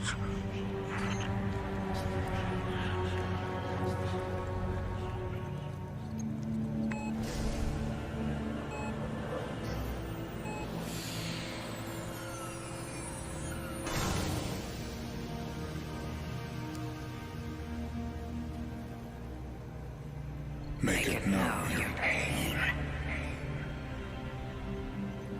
Anna, it's time. For Reese. Goodbye, Red.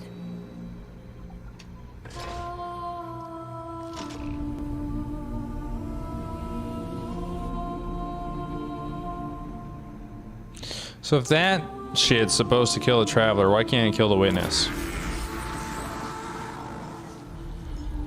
Or maybe it could, and this is their way of getting him to turn it off.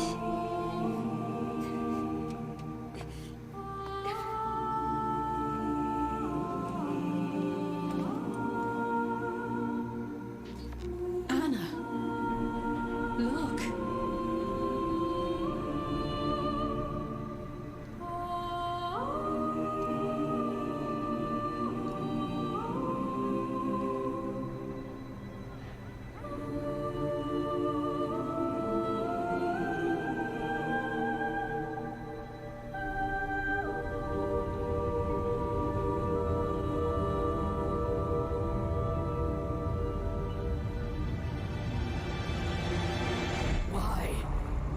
Why does it not flee? because it has nowhere else to run. There are no other universes out there?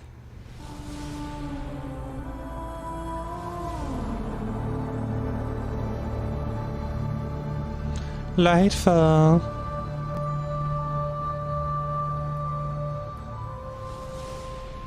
There are too many of them! They're everywhere! Vanguard to all units. Keep the enemy away from the Traveler. At all cost.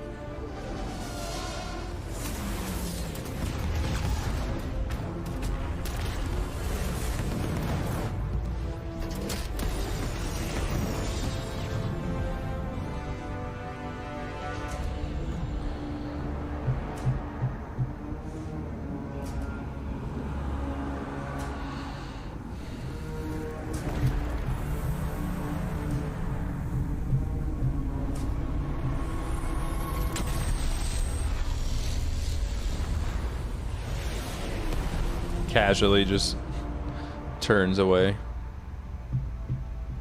Evasive maneuvers.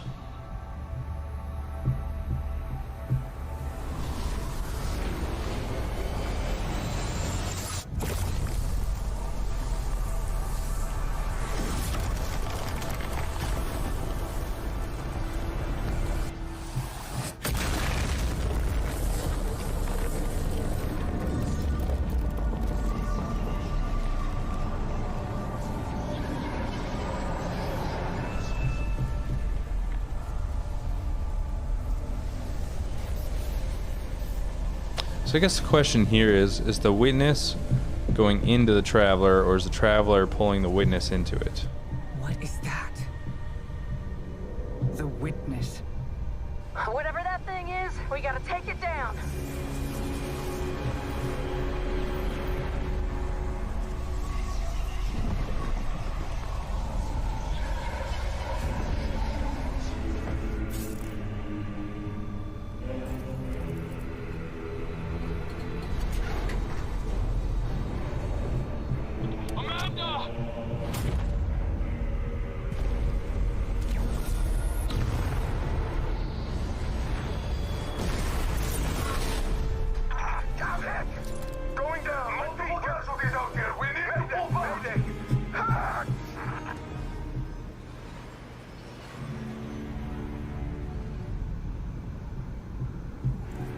Okay, well, the Traveler definitely wasn't pulling him in.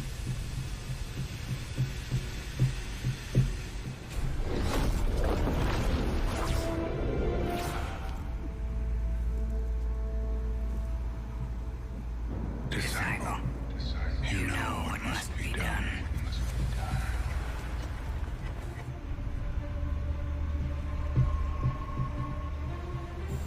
They found the veil. We're in no position to engage the enemy. We don't have a choice. We're out of time. Osiris.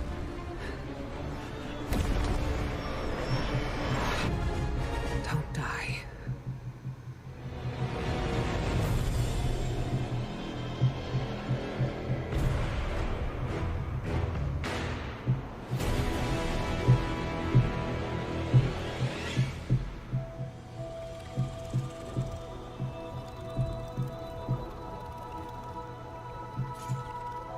Teenage Mutant Ninja Turtles, Teenage Mutant Ninja Turtles. Rest now.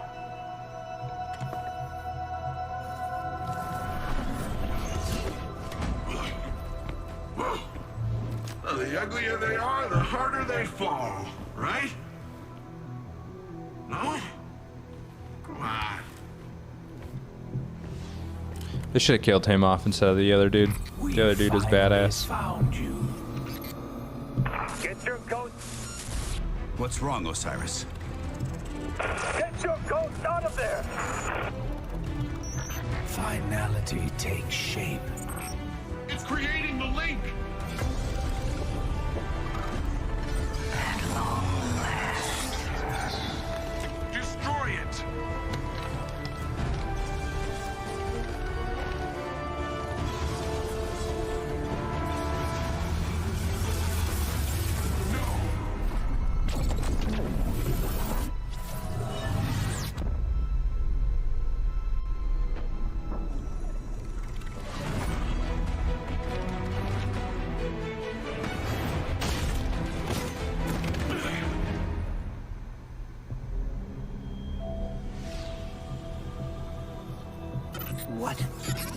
just happened?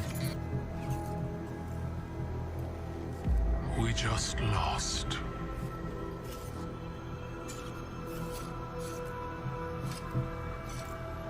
Zavala, come in.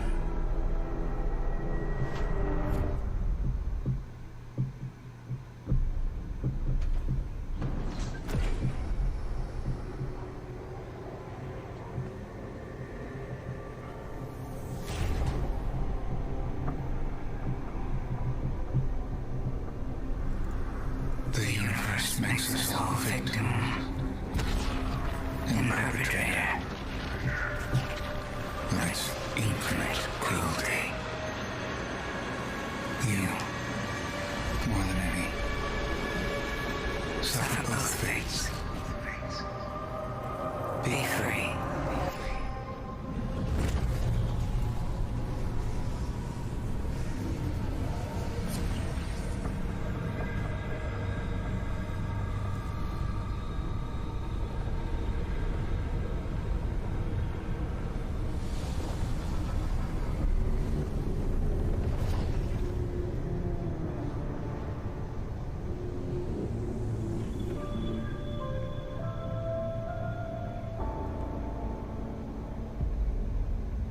Dun, dun, dun, dun, dun.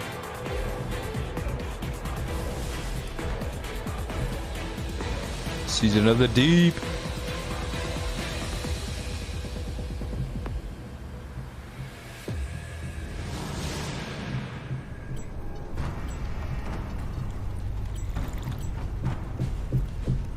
The witness has moved beyond our reach.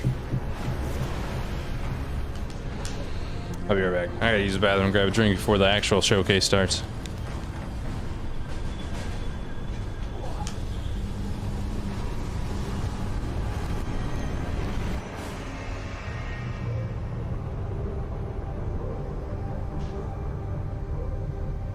All attempts to fund it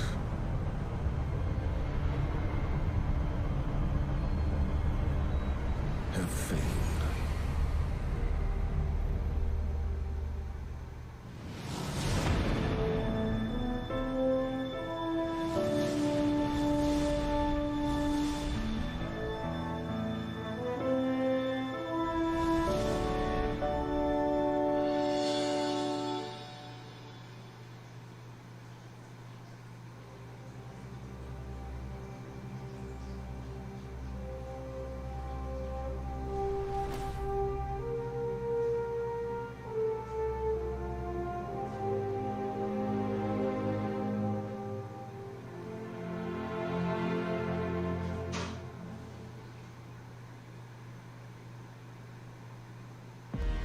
I've seen terrible things born out in the darkness. Every moment brings them closer. Oh my gosh, where are we? And the music. You ready? Dad, are you ready? On your deal. All ends and beginnings. Battle stations! Alright, game over, credits. Good God.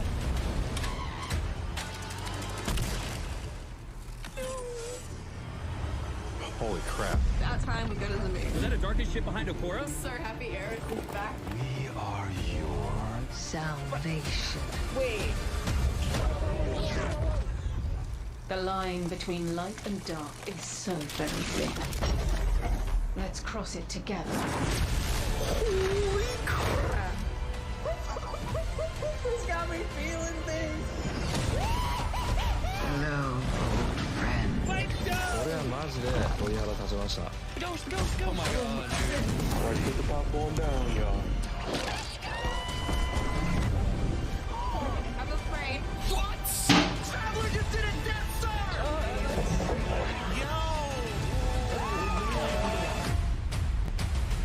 Oh my god. What is he doing? No way. Oh my god, was?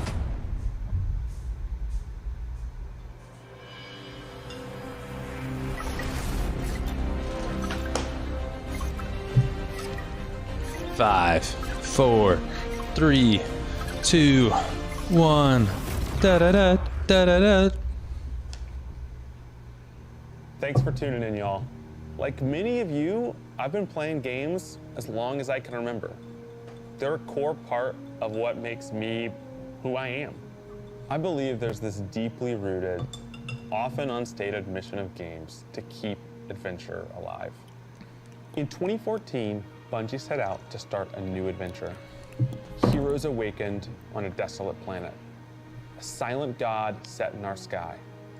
And it wouldn't be long before an ancient enemy, shrouded in darkness, showed up at humanity's door to destroy us. Over the years, our heroes would shape a story far greater than anything we could have imagined. Players would explore deep into the depths of Venus. Damn, hunting straight. a machine god that controlled Deep into time your itself. Venus. They'd invent ways to combine their mythic weaponry and their paracausal abilities. I'm your Venus. To stand alone I'm your against fire. monsters that took Your others, desire. an entire elite squad. They'd race alongside their friends far into the early morning in the halls of an ancient city where only a select few emerged victorious. God, the at Last dawn, Wish was such a good clutching raid. the heart We need a of Last dragon. Wish. This raid isn't the Last Wish. But I'm most gonna cry. importantly, they'd bring their friends and their family into this world, and together meet new faces on this adventure who would become lifelong companions. Now, together, we approach the final shape. We're about to embark on the last expedition of Destiny's first saga. So let's be clear about the stakes. In the final shape, you will go inside the Traveler. The journey will be difficult. And what awaits you on the other side of this trek is nothing less hope it will be than the difficult. deadliest entity we have ever faced. There will be no open betas. There aren't going to be any guides on the internet telling you how to handle what's to come. Whether you've been with us from the beginning, joined us somewhere along the road. Oh, look at that eye or contact he's making with the Destiny for camera. first time, anybody who shows Getting up me on hot launch and day juicy, is going to be Joe. greeted with this same uncharted world, a vacuum-sealed experience, begging for you to be the first person to peel it open. So today is your invitation to go forth. Let's go! And adventure.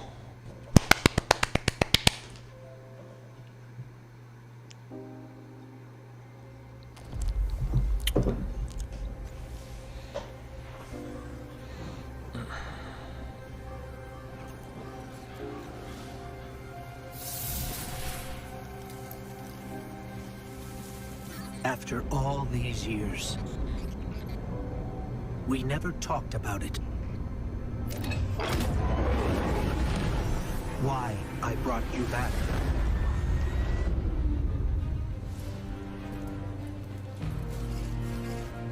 Why you were chosen.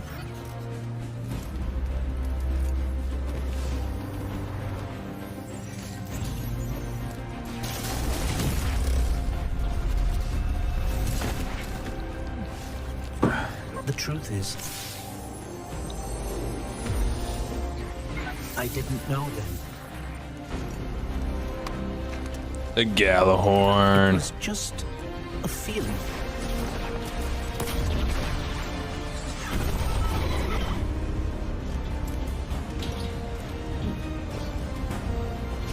This is a banger trailer. The score is on point. After all we've seen, all we've lost, this fight might be our last. So I'm asking you one last time to rise.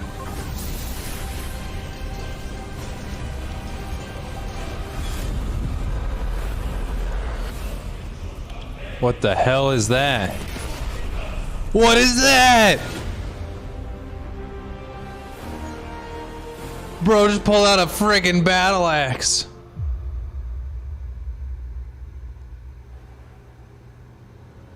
Was that a new Titan Super, or was This that time in Destiny history. a whole new We've been freaking building class? to this moment for the last 10 years. The final shape is the conclusion to that journey. This is a moment in gaming that as a developer, you just don't get very often. Guardians and allies are fighting the biggest threat that the universe has ever seen in this big culmination of the Light and Darkness saga. When we were thinking of what the final shape could be, it had to be a lot of different things. It needs to pay off this epic confrontation with the Witness that we've been setting up for years. It has to bring you closer to your allies in the Vanguard. It has to be this place that like makes you feel nostalgic for the entire journey you've been on. When we were resurrected by Ghost at the very beginning of this story, we didn't know why, but it was for this. The Traveler is asking us for help.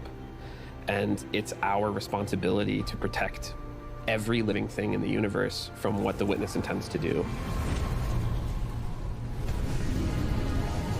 When we first start the final shape, we are finally able to go through the portal that the Witness opened in the Traveler at the end of Lightfall. Inside is the pale heart of the Traveler. That is the stage for our showdown with the Witness. The Witness has the darkness. It has always had a connection to it. The pale heart of the Traveler is what it's trying to use to gain connection to the light. So final raid location it confirmed. can enact its final shape. The Witness looks around and sees a lack of purpose, no meaning. It wants to fix all that. So it's This is areas that we can actually explore. That looks sick. That's just random cutscene garbage. Exactly I mean, it's still cool, but that is the final shape. If we're going to defeat the Witness, it's going to take everyone. Failure is not an option.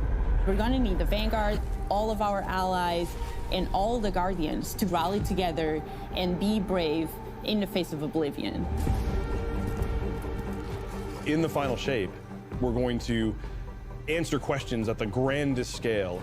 But what I find really interesting is that it's also a very personal journey where we deepen our relationships with these characters that we've known for so long. Zavala, Ikora, our Ghost, get to reconnect with Cade 6. So, like, while there's this great conflict and everything going on around us and stakes of just unimaginable heights, it's still at the end a story told around campfires by a bunch of companions who have been fighting together for hundreds of years.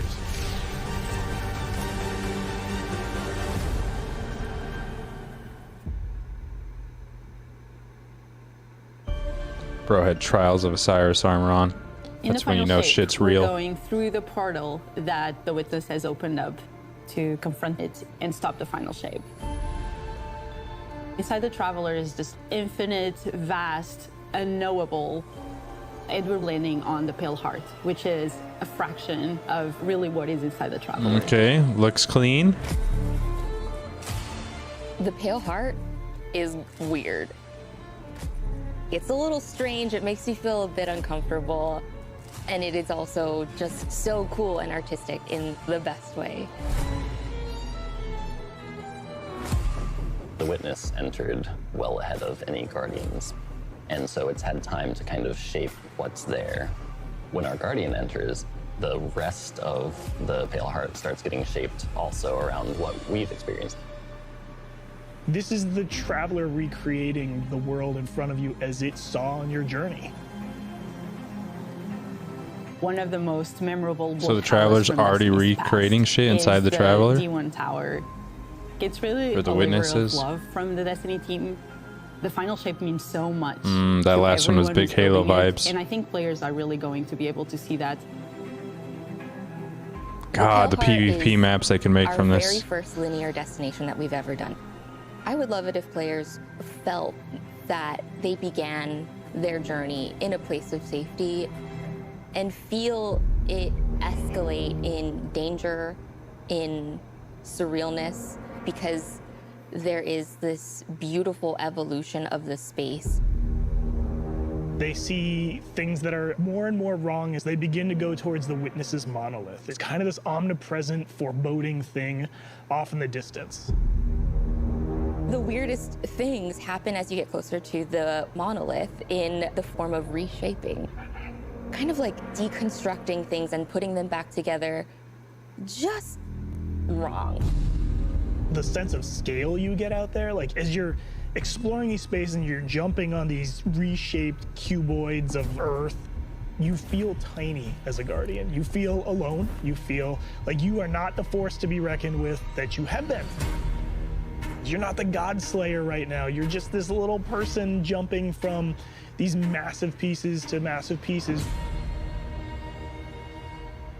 One of the things that we really tried to also capture is that the Witness keeps throwing everything it has at you. And so you're going to fight these new enemies, the Subjugators. Subjugators are the new unit you're going to be facing in the final shape.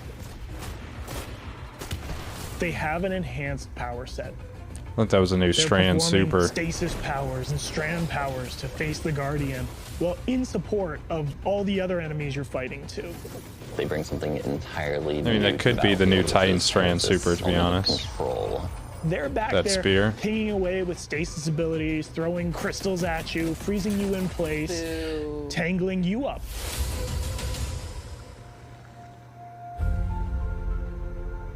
We're focusing you on the campaign and only the campaign. It's the most important thing in the universe at that moment. You have to stop the final shape from happening. And for that, we do need the help with our allies. And so we're going to make sure that the core Vanguard team gets back together. Zavala and Ikora and Kate. The campaign is just the start of the Pale Heart. After you've reached the monolith and finished the campaign, we open up the entire destination. And so the entire Pale Heart is going to react to you and what you are doing.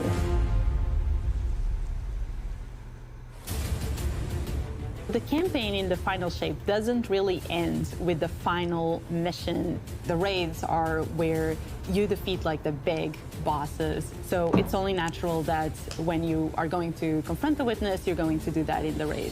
Thank God. But that might not be enough. This is a moment where we need to rally all Guardians to be able to We might not kill the Witness in the raid. The final shape and the Witness. Uh-oh.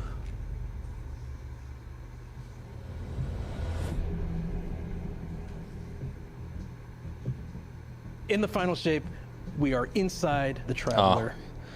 New meme incoming. Get ready. This allows us to have new supers, Arc, Solar, Void. We want to create something that turns you into an offensive powerhouse, but also can benefit your allies in a support capacity. There is this thread of team play and like working with your friends to overcome the odds.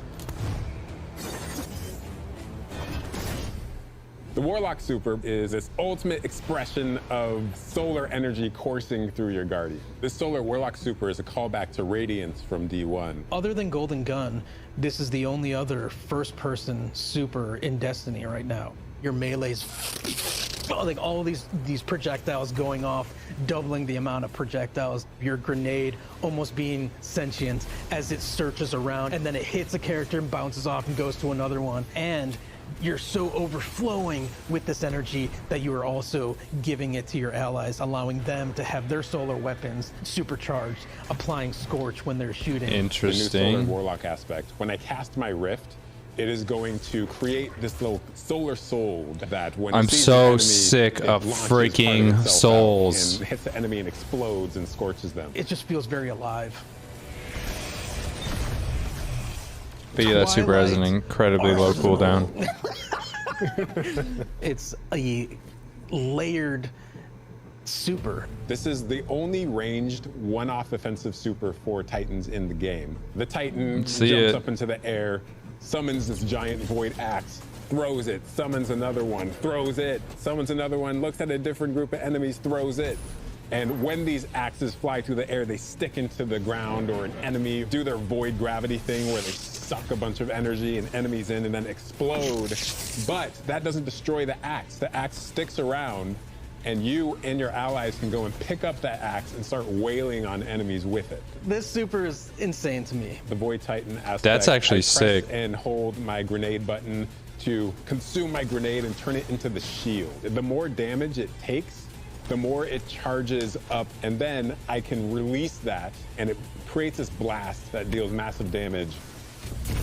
Okay, they finally got creative with Titans. The Hunter Arc Super. Arc is all about finding the shortest distance between 2 points. The Hunter kind of rears back, takes this knife and throws it across the world, and then is able to blink to its position, do the slash that just decimates anyone nearby. What? The great thing about that is not just you do it once, but you're able to do it 3 times, along with devastating attacks each time you do it. The Hunter has an aspect. We take our staff, we twirl it in the air, which propels us up. That's actually insane. Creates this burst, which amplifies you and any allies near you. It almost makes it feel like you're playing a fighting game, right? Like these combos that you're chaining together to do these. Okay, they went out with the Titan and freaking Hunter Supers. Those are The more badass. aspects we have, the more capable we are to do that. It feels like you're like riding the lightning, you know, like that instantaneous, like. That was good, but I think it's more like. I don't know if it's overpowered, Valley Boy. We'll find out. But those are badass. Weapons team has been working on That, all sorts especially of the goodness. Hunter We've one. The got Hunter one is so exotics, sick, we've got especially legendaries, for we've got PvP. perks. Just We're always cooking throw up it, stuff. We're always bling. playing with stuff that we think is like really interesting or taking inspiration. We have Tessellation, which is this exotic pyramid fusion rifle. It has God, another the fusion really rifle. intriguing property of adapting your Guardian's current damage type. This will be the first time that you can run a weapon that can adapt to be strand or stasis in the energy slot. So you'll be able to run an entirely strand or entirely stasis loadout. Tessellation has the additional property that you can special reload to reshape your grenade and suck it into the weapon, and then fire out a super destructive single projectile. It's a really special weapon. What's the one They specific better not one-shot exotic that I can PvP. make that's like really zany that you would like right now? Exactly, Valley Boy. Golden Gun was a sniper rifle. What if you could harness the might of the Traveler? You know, we had a moment where we saw that Traveler Beam cutscene. I know people on Weapons went, I kind of want that. You're like, that is incredibly dope. So we've got this opportunity to bring back these iconic Destiny 1 weapons, but really turn it into something that feels unique in Destiny 2. We have to bring Kvastav into the fold. The Red Death exotic pulse rifle. And Dragon's Breath. Burn the world, burn it all. In the final shape, we have new weapon subfamilies coming, broadening this is what pretty hype. existing weapons can be. Really, like, bordering on exotic functionality. So, for example, we've got a rocket pistol sidearm subfamily. We always liked the special ammo sidearms. This fires tiny, slow-moving rockets. They hit very hard, do a bit of AoE damage. Damn. They have a mixture of regular weapon and Rocket launcher pistol, stats. baby. We're also doing a new support weapon subfamily. The support frame auto rifle is a type of legendary auto rifle. It'll let you switch seamlessly from firing at enemies to healing your allies. I'm really excited to That's actually bring it pretty to crazy. dungeons and keep my team alive, honestly. Imagine doing trials carries and say, hey, put on your support auto rifle and just fucking shoot at me. Coming over the next few years, and some new and really wild ideas, which we're pretty excited about. Come on, take a load off. Cade! This place is only big enough for one dashing hero type. Ah, thank God they brought him back. I can't believe they got rid of him. Freaking morons. Yes. Give me a sec. You better be here to stay, too. I was magnificent. This is great. Anyone want a hug? Get your rock off my map. Worst case scenario, you die. But who knows? Maybe you won't.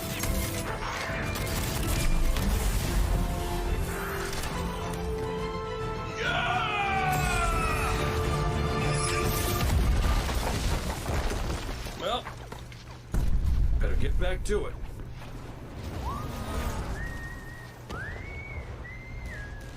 Gosh, she's such a good character.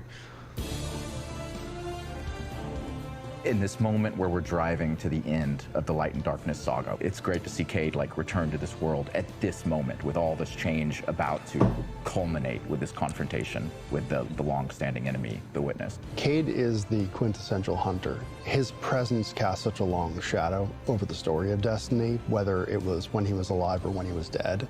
What Cade goes through in this journey, how he serves as a catalyst for the other characters, the events that are uncovered to have brought him back. This is how the story had to end. There was no end to the Light and Darkness saga that didn't have Cade here alongside his friends to finish the job. Once we started digging into the nature of the Pale Heart, I think that crystallized Cade's role as Yo, a I want guide. that Cade freaking Virgil, poster he's our in guide that through this background there. other Imagine place. having that on like the Cade is wall one behind who me, is dude. That'd be the most so appropriate sick. person to be the guide, because that's his job. That's always been his job. It just feels so natural for Nathan to be back in the booth. It felt amazing to just see him slip back into the role, like, without missing a beat. Right, instantly. In the flesh, or metal, as it were. Cade's the glue that's always held Zavala and Ikora together. Having him back puts them in a position of questioning where they've been and what they've done without him. You think about the journey that Zavala's been on and how he's been taken down this dark path, and you think about the weight that's been on Ikora, having to hold the Vanguard together, having Cade's voice of levity and brightness that he brings to that group. I think is going to be great for them. Well, at least we have each other. We want people to take away that sense of reunion and that idea of like the gang being back together for this moment. I'm here now. Wherever the hell here is.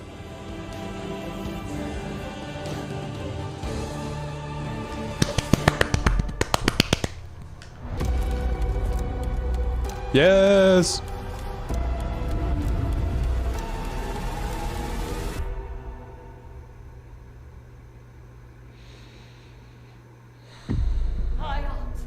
Guardian, the witness poses a dire threat. And the Witch Queen holds the answers we seek. But only if we contend with her sister, Zivu Araf. It rests with me. Will you come back from this? Do not be afraid.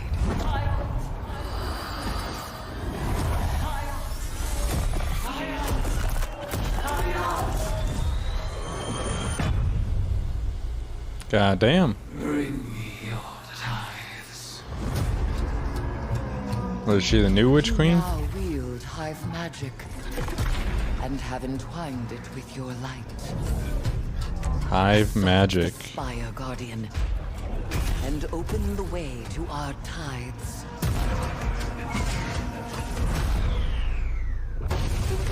Is this like this season trailer, or is this? So this isn't final shape shit. I think this is for this season that launches today. And they do whisper. Fight in my name, Guardian. Every opponent you defeat strengthens me.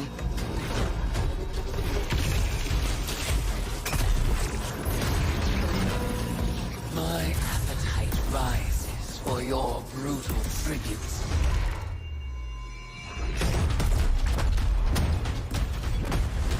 Let us show her what it is to be Hive.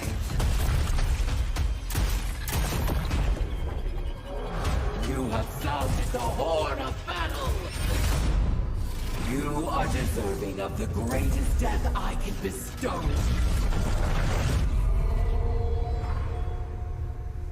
That's the season that just launched right now. The Season of the Witch is our opportunity as players. We've been annihilating and breaking Hive spells, and now we finally get to cast Yeah, the them. raid, reprise raid is definitely Crota then. Feels bad. Really wanted Wrath of the Machine. Into the portal that we need to go into. That means we have to go find Imaru, her ghost. Imaru's like, not so fast. We've got a bigger problem first. And that bigger problem's name is Zivu Araf. If we fight her, she only gets stronger. Eris has an idea. It's a really good It's idea. a wild ass idea, yeah. She determines like, well, the best way to fight fire is with fire. We are channeling all of that. That's the worst way to energy that fight we're fire. creating by going through, by eliminating enemies, and we're tithing to our friend Eris. Bring me your tithes. What does that mean for the characters and the player to kind of like be like Savathun?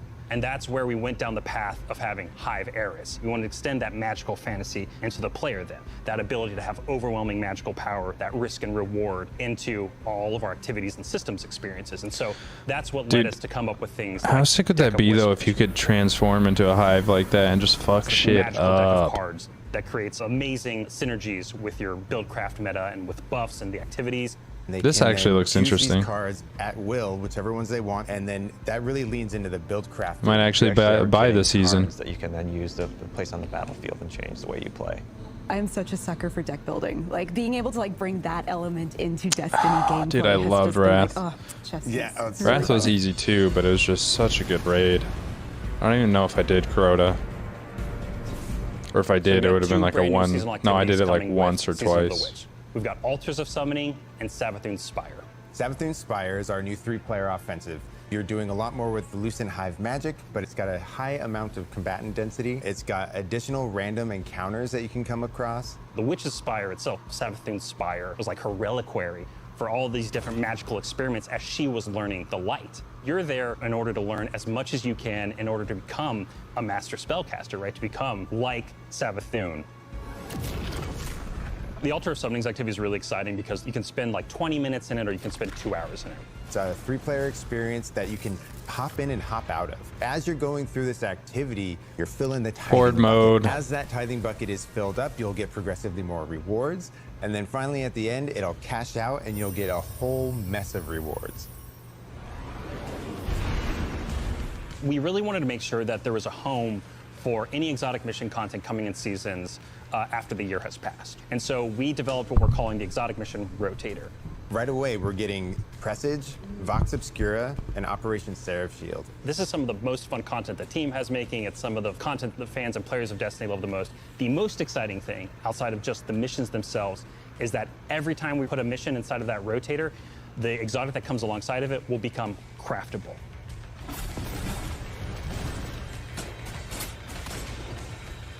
With Season of the Witch, we have a brand new Vex lo-fi PvP map coming. It's really exciting. It's got a bunch Finally of get to see really it. tight gameplay Ooh. experiences. We wanted to make sure that we focus the combat a little bit more. With the new Vex network map, we really wanted to make sure we hit is like, hey, you're shoulder to shoulder more often. There's not as much deep sight lines that you're interacting with. And a lot of the flow of the map is actually built around this like kind of central pillar of the Vex network that you're orienting around. And there's also some modes coming too, right? We've got a new PvP game mode coming that's all about relics. It's about multiple relics, so it's not just Yo, one. show me checkmate. I don't give a fuck about relic. In the past. So we've got the shield coming from Vault of Glass. We've got the spear back from Season of the Risen. And we've got the scythe from Season of the Haunted. So does everyone just have so you're gonna be relics, or no? I reinventing guess that not, thing. because that guy was shooting It's a a gun lot at more him. tactical gameplay. It's all about running around the map, claiming these relic dispensers, and then grabbing them in order to push for victory. I will take what I need. It actually looked interesting at the end there, though. Words in my throat are the weapon in my fist. We were feeling pretty Hivey this season, obviously. There's something in the air. And so when thinking about, like, what's a good raid reprisal that would really suit this very Hivey season, there's only one answer. It's Crota.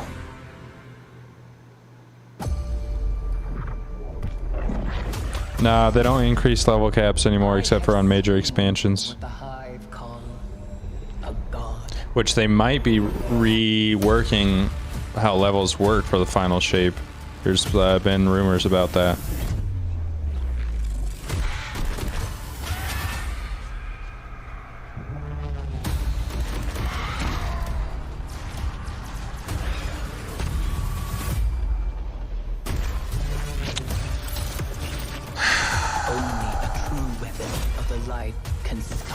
Frickin' Crota, man. I wanted Wrath.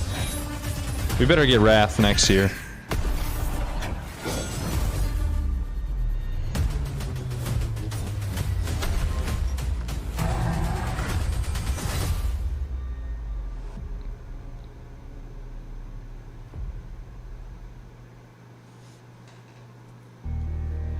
Play, earn, reward? What the hell is that?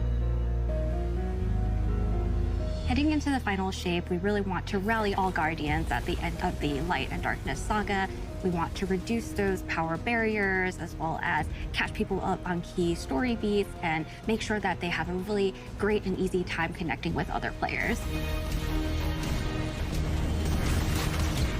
And In the final shape, we're trying to find ways to make power more simple and easy to understand, and also lowering the barrier to entry. It's going to make it easier for players who have not been able to jump into game easily because they were held back by the challenges in grinding for the power levels that are required by these different activities. One of the major changes that's going to be happening starting with the final shape is there are going to be a certain number of activities that are going to be power fixed. So it doesn't matter kind of what power level you are going into it, you're always going to be able to approach it. There's still going to be tiers of difficulty that you can do, things that are just meant to be experienced a certain way. Things like Nightfall strikes that will still have power enabled, and that's where we're really going to focus the whole power climb. The raids, the contest modes that everybody loves to engage with, that experience Well, is fundamentally going to be they staying changed the same. that a while ago, Volleyball Boy, that ever since Lightfall, the max light never changes from season to season anymore. It only changes on major expansions, so the final shape will probably increase. To engage with you.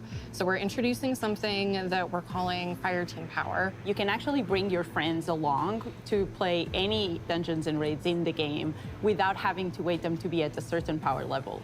The person with the highest power in your fire team is actually going to bring all the others close to their power level, which means that there's no barriers really for any other Guardian to join you in this high-level content. When it's combined with Fireteam Finder, it also allows you to find strangers, people you've never played with before, and have that same experience. That's all regardless of the power level of you and the rest of the people in your fire team. Fireteam Finder is the new feature that's coming in Season 23, aimed at helping connect and find other people to complete the best and most aspirational content in Destiny. We have a tag system that allows players to be able to say, well, this is my play style. I'm really chill. I'm anti-sweat. I'm just really here to have a good time. Exactly. Tags really allows players to show a little bit more personality. That actually show a looks little bit sick. more about what they're about. I think what's really great about it is with this launch, we're also looking at including inclusion tags. As an example, one of the inclusion tags that we have are for colorblind players. Hopefully the inclusion tags will bring players closer to finding their community and even closer to the people that they're playing with. So once a listing goes live, players will be put into a listing lobby where players can gather, they can communicate with each other. So we wanted to make it as convenient and as easy as possible for players. They're doing to some not good sit stuff. and stare at a screen for a long time while their listing actually fills up. As a gamer who's typically more solo, I'm especially excited about this because it really is about helping reduce that anxiety and burden that comes with trying to make a new connection.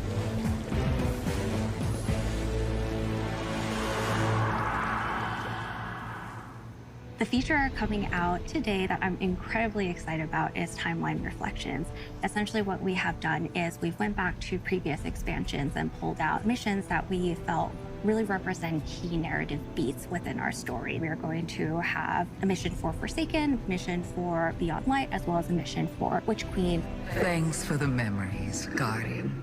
The neat thing about these missions is they're not going to be like one-to-one for how you would experience them in the campaign. You're also going to get additional pieces of narrative fed to you to like identify like, hey, this is why it's important that this happened, and here are the people you met along the way. A really big one that's really timely for Final Shape is Cade's last stand from Forsaken.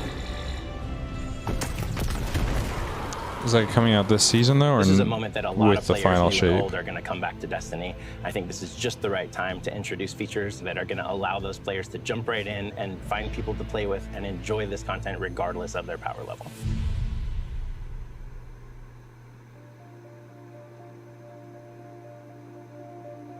We're reaching the end of this 10-year journey. What comes next? The episodes. And the new way we're going to tell stories moving forward. What's really important about episodes is that it's a really big shakeup to what we've been doing. Instead of providing 4 seasons a year, you are going to get 3 larger episodes. And so the first 3 episodes in this coming year are called Echoes, Revenant, and Heresy. It's coming right after the final Shake up to the seasonal model, and thank the theme God. for the year is going to be all about the consequences and aftermath of the final shape. I think what's really the cornerstone of the episode model that we're building is the 3-act structure.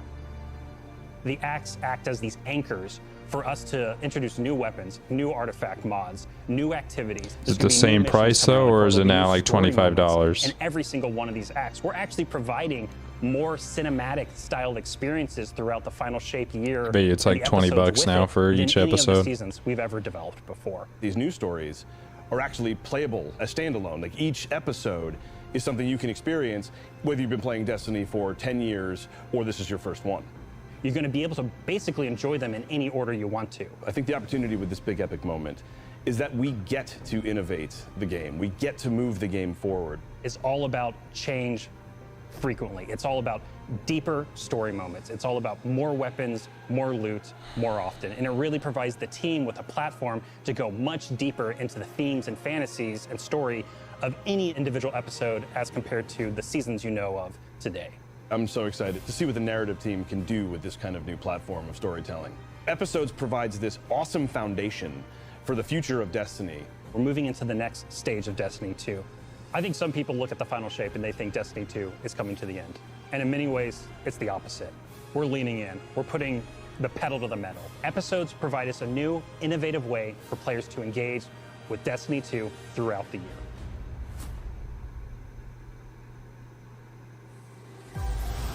What makes Sounds like a good change. We'll see. A guardian? Devotion, bravery, sacrifice. We know that we were chosen for a reason, by something greater than ourselves. Guardian. Guardian? Eyes up, Guardian. Shaped by the fires of each new battle, we are forged and sharpened into what we must become for the fight ahead. We are the final line that halts the second collapse.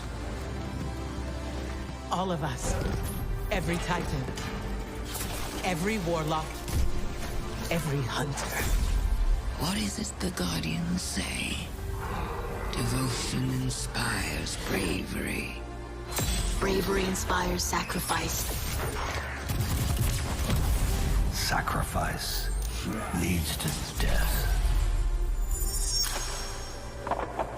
The line between light and dark is so very thin. Let's cross it together.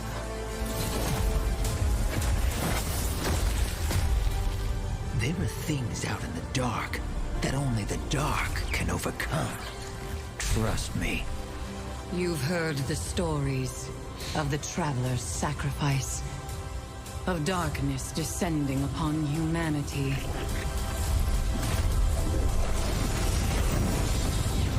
Our purpose is its end.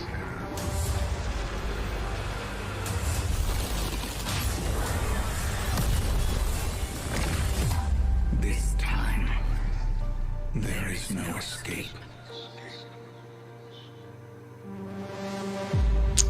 That showcase is pretty good, not gonna lie.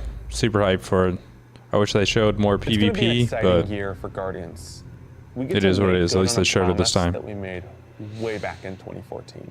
There was classic rock blasting, a fire team racing across our solar system, and at the end, a simple message: become legend. Today, you got a glimpse at how we'll be cementing your legend in this upcoming year. We're gonna be heading inside the Traveler, experiencing a destination unlike anything we've ever built before. We'll face the biggest bad we've ever made, and we'll do this all alongside a streamlined progression system, allowing us to easily play with friends in any content in the game. And as the dust settles in the final except for shape, PvP. we're gonna continue our legends in Echoes. It's Destiny's first episode in a new phase of storytelling for Guardians with brand new conflicts born from the resolution of the Light and Darkness saga. These first episodes are just the beginning. But if you're chomping at the bit to see how the Light and Darkness saga is going to kick off the future of Destiny 2, we've got a ton of great content for you to jump into today. Going live after this, we've got Season of the Witch, with a new story, new weapons, new armor, new activities, and new PvP content, all alongside a series of story catch-up missions, allowing any of your I wonder if that friends new to map's jump into the live game right now. and get up to speed on what's happening in this Definitely world. gonna go try and play the new Then, map right now, see if next they week, map weighted it. A brutal reprisal of Crota's End is going to join the ranks of our aspirational content. I can't wait to see you all in the throne world as we learn more about the final shape and how we can stop it.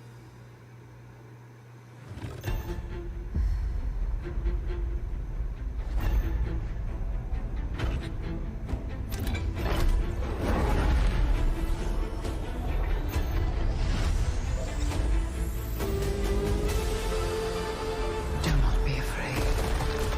Bring me your tithes.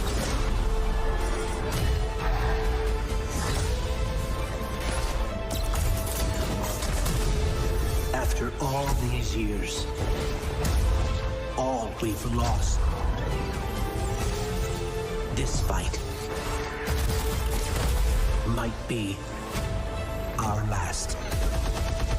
So I'm asking you to rise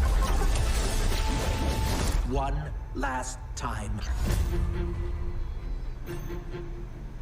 God damn. That Hunter Super is so hype, bro. I want to use that so bad.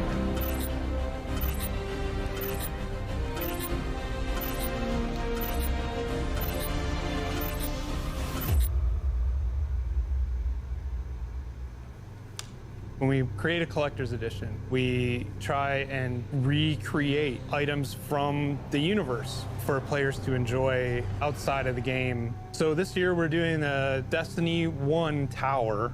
We really try to work hard. That's thinking actually about sick. 10 years of Destiny and how First I thought best that was a to PS5, like encapsulate decorated. that experience. Even as the game dev who've worked on it since day one, like I think having it be the tower is super exciting for us because it's going to kind of catalog your journey of a player from when you first started playing Destiny all the way to now. The tower, it's kind of like the beacon in which you're a place you can call home. You get the tower, and then there are actual figures of the Vanguard mentors that accompany that architectural model. And there's a lot of like hidden messages and hidden things. There's gonna be some fun surprises. We're always trying to push the envelope. And so we've been playing a lot with magnetic locks and sound effects, lights, just sort of make this experience as a whole really special. It's sort of the perfect symbol of Destiny. I'm so excited for it. Me too.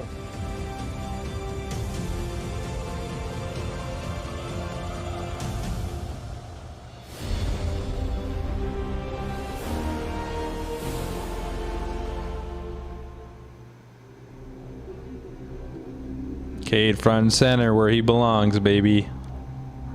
Alright, that was pretty sick. But, I don't know. Time will only tell. Time will only tell. Post-show starting soon.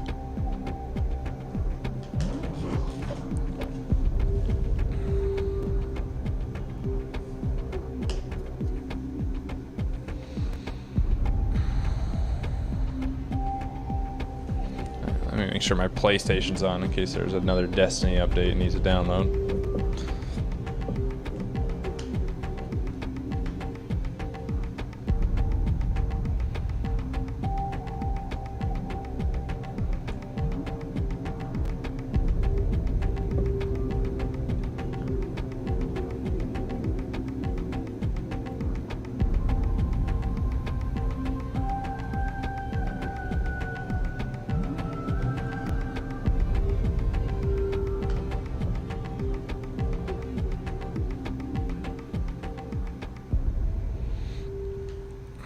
Still not live yet.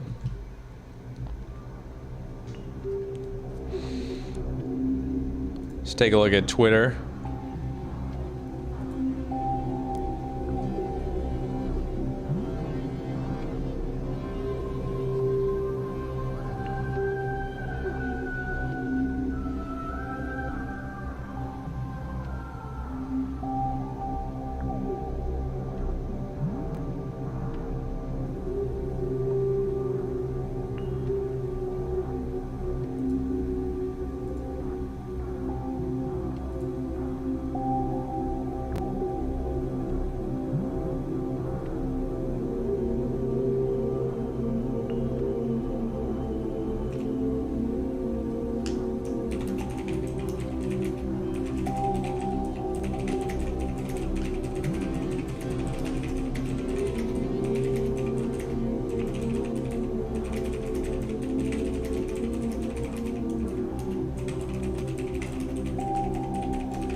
In season 2023? What? Like in year 2020? Like in season 20? Like this next season? What was that? Season 2020. That's a long time out.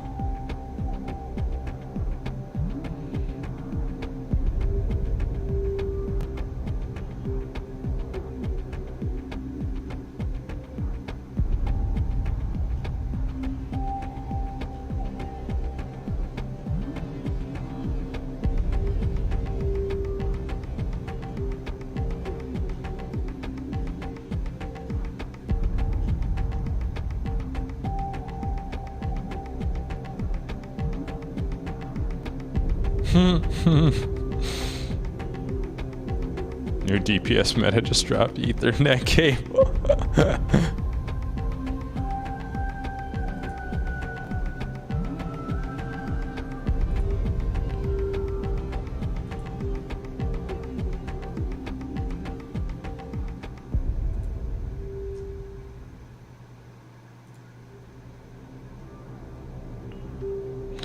Gosh, the PvP maps they can make with this, if they don't create some freaking bangers, dude. This looks like straight out of Uncharted 2, by the way. But if they don't make some freaking banger maps from... I'm gonna be so mad. They could have done so much with Lightfall and the Witch Queen as far as PvP maps go. Specifically Lightfall, and they didn't do anything, bro. They made us a Vex map, which is like cool, but like... You had that whole Neomuna city to frickin' make a badass map, and you put us in a Vex portal that you could have done anytime, anywhere. Like, I'm hoping that map's good, but they could have done so much more. Hello, Guardians. Welcome to the post-show stream. My name is Taylor Liz. I am a Destiny 2 player and content creator. I'm excited to be here live at Bungie. We're gonna have 2 segments for you today. A little later in the show, I'll be playing through the brand new Season of the Witch content with my good friend, Pika Peach. Right now, let's sit down with Bungie developers to talk more about what we just saw and what's next for the future of Destiny 2. Pika, over to you. Thank you so much, Taylor. My name is Pika, and I'm also a content creator and Destiny 2 fan. You can often find Taylor and I playing together in some sort of challenge in-game. I'm beyond honored to be sitting down with everyone here today, so let's do some more introductions. Thank you, Pika. It's great to have you here. Hi, my name is Cosmo. I'm the lead community role here at Bungie, and my role is supporting our amazing community team and all the great work they do, helping prepare weekly check-ins and sending info out to our players. I'm going to be teaming up with Pika today, and we're going to be asking some of these guys some questions and go over some of the things that we didn't get to cover in the showcase. So, yeah, Dan? Yeah, thanks. I'm Dan McAuliffe. I'm the general manager for Destiny 2. And that mostly means that I get to support all the amazing talent that makes this game. So thanks for sitting down with us today. Absolutely. Looking forward to it. I'm Joe. I'm the game director on Destiny 2. And actually, while Taylor and Liz were doing the intro, I was hiding behind a pillar for the last 10 seconds. So y'all can like roll back the VOD and see if I did a good job or not. Awesome. So let's get into some questions. As a player, what are you guys most hyped about regarding the final shape and beyond? Anything specific you can call out? Yeah, possibly For me, Valley. I'm really excited about the story. I mean, this is going to be like the epic conclusion to the Light and Darkness saga. Like, players are finally going to get to go into the Traveler, confront the Witness. Like, the stakes have never been higher. I'm just really excited to get to watch everybody play it out as soon as they can. Can we make it live right now? I don't think so. I tried. Anyway, what about you, Dan? For me, I mean, it's a lot about the supers, right? Like, I just think we have this ability with these supers coming out to shift the meta in a really exciting way, and like I just haven't played through them. Wait, do the supers come out right now?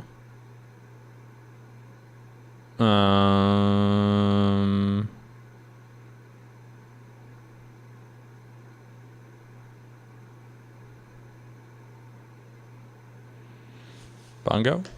YouTube? Is this me, or is this Bungo? Is this YouTube? What's going on here?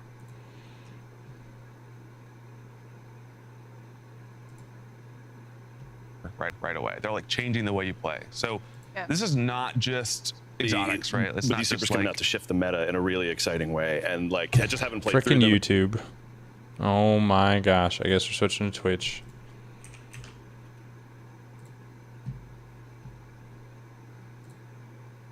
guns that heal before. We've made exotics that do it. Well, if we do it in a legendary, what needs to be different about it so we can make this thing that feels as useful to a fire team as someone bringing Galahorn, that feels as useful as someone, you know, bringing Divinity, right? And we know that's the bar that we have to hit. So we're looking at a bunch of different things and saying, okay, we're gonna make these guns and we're gonna make them matter, right? We're gonna go out and you're gonna get awesome stuff on, you know, the Pale Heart. I think we showed a little bit of it. There's like these sweet, they look like a deck of cards if you go back and watch the footage.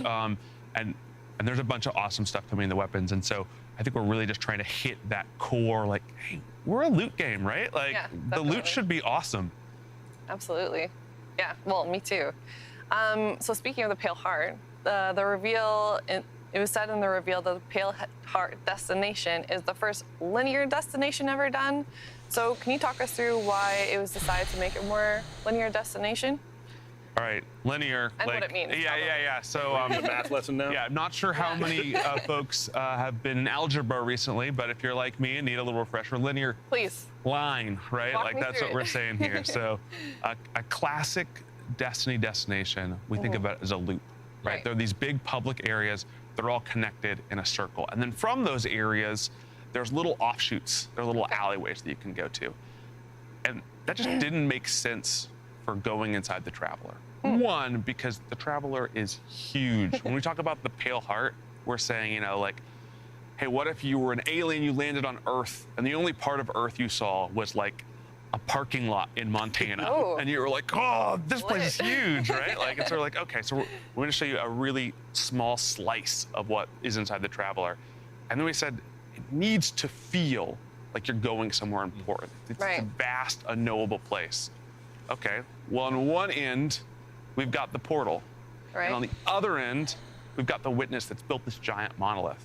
And so every single area that we've built is built in a consecutive line from one to the other. So you travel through these things and you can look back at once you once were. And if you need to go to the next part, you're not going into these offshoots that dead end. You are going to where you need to be going. It's really focused on, hey, you've got a job to do here.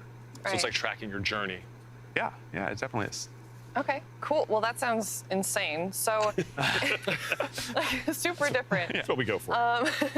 During the showcase, it was also mentioned that completing the campaign would unlock the full destination, and that it almost like reacts as we progress. Is that kind of what you're hinting at, or can you explain that a little bit more? Yeah, so I think two things we want people really to come away with thinking when they think about. One, this is a bit different in the way that you experience the Pale Heart right away. So normally, you might land on the throne world and you do a mission, and then you're out with your Sparrow exploring the throne world, doing the missions if you want to. Day one of the final shape, you got a job to do, right? And so it is mission, right? And you just go through and you say, hey, we've got to stay focused on this thing. When you get to the end of that day one experience, everyone can sort of like collectively take a breath, collect themselves, and then you just have this realization like, oh, we're like inside the Traveler, right? Like we should probably go see what that's about. And so the whole destination unlocks for you. And there's a lot of things that are different about the Pale Heart than our other destinations. I think we're gonna save some of those juicy tidbits for what's different about this destination and how it sort of compares to what we've done in the past. But yeah, it's a pretty different experience than even what you might expect in somewhere like the Dreaming City. And for real, like we do want to save some of these juicy tidbits, not just because it's fun, but because like, I mean, the Traveler's just been this inscrutable godlike sphere that people have wanted to know more about for so long. And like, this is their opportunity to experience some of that mystery. And I'm excited to see how that plays out. Well, it's alive, right? So what can we really expect? Yeah, I think, we talked about this, we showed a little bit. The section that you're in, it's shaped off of who's there, right? And so who's been there? So cool. The Witness, right? The Witness messing stuff up. Yeah, chilling right there. We're trying to knock on the door. We don't know how to get inside.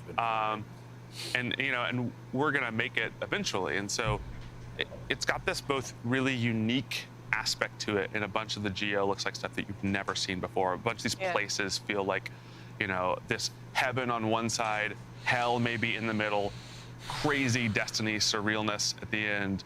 And then there are these accents of like, oh, I'm at like a crazy heavenly beach, and then you see this giant ghost carved into a mountain, or you see the D1 tower erecting out of this. And so, we're really excited to sort of give people this like distilled Destiny experience that still feels really new when you're in there. Wow, it's amazing.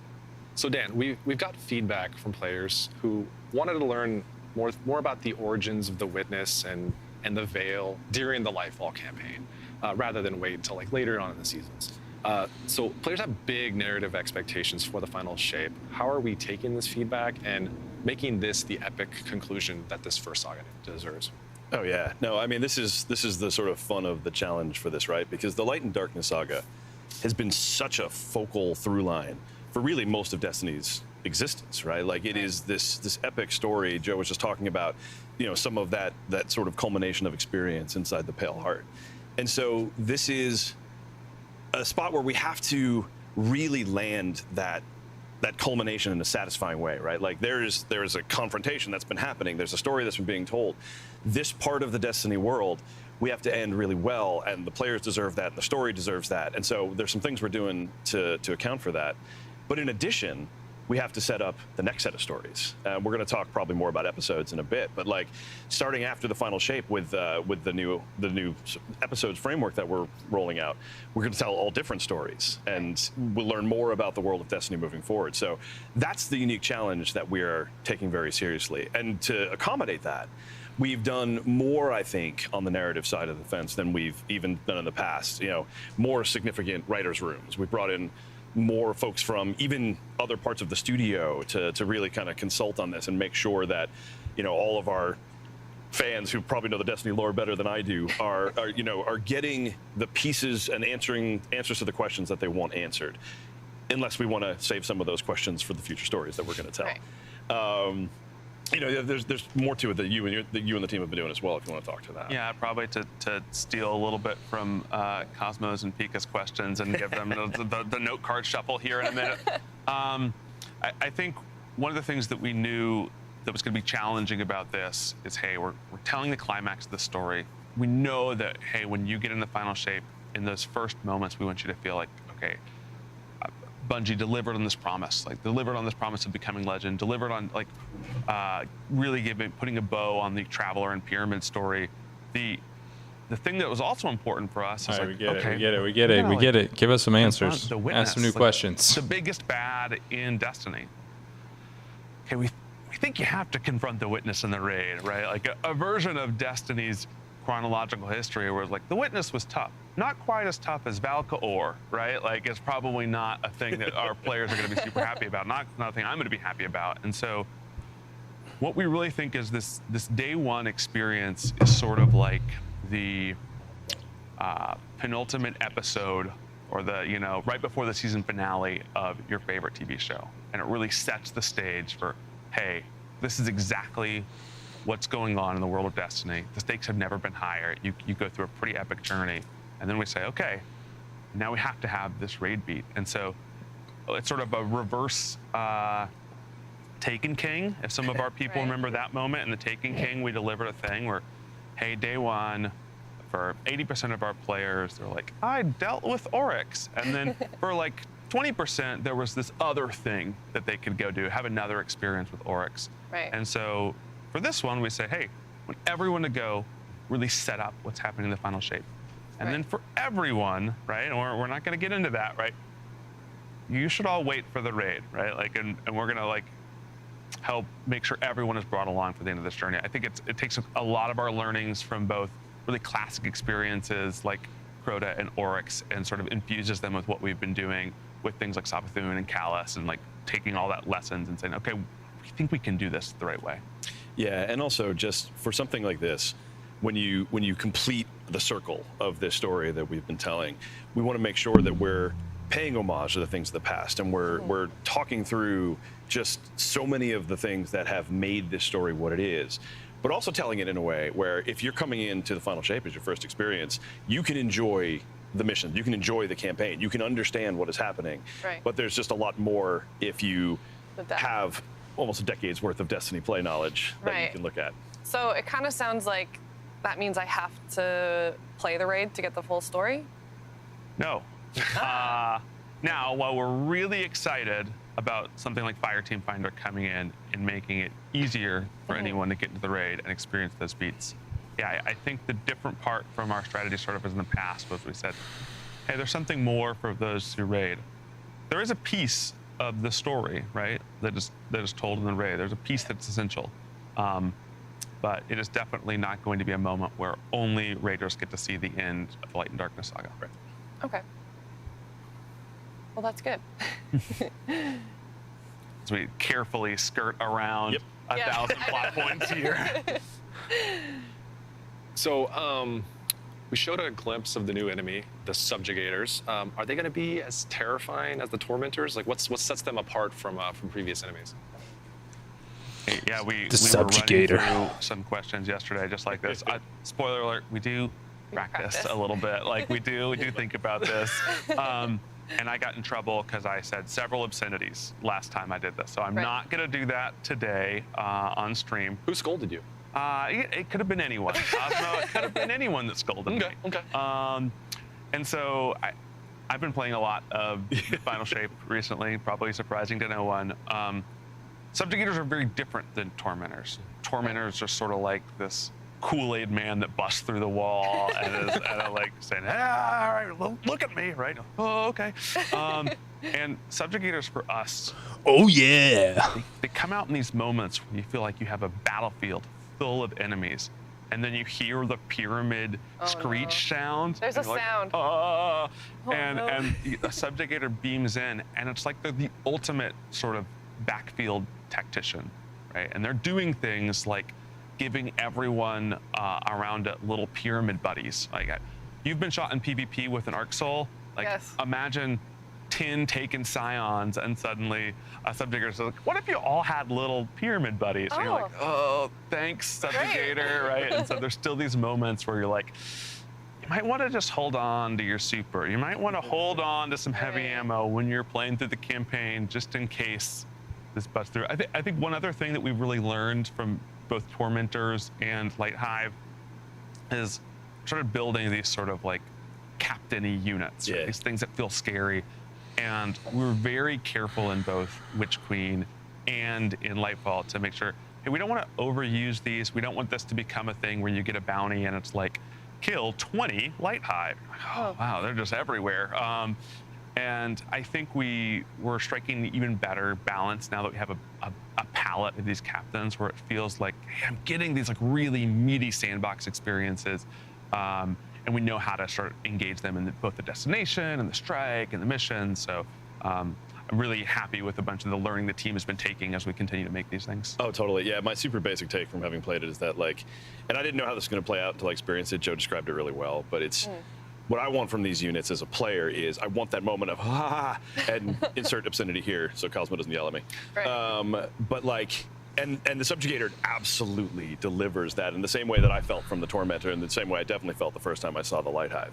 But it's just, to Joe's point, it's a very different way, right? Like, it is, when it comes out, like, I'm just as terrified and worried for myself and my fire team, but for different reasons, right? And with different tactics, and you have to approach them a very different way. So I think it feels very good to me, at least as a player.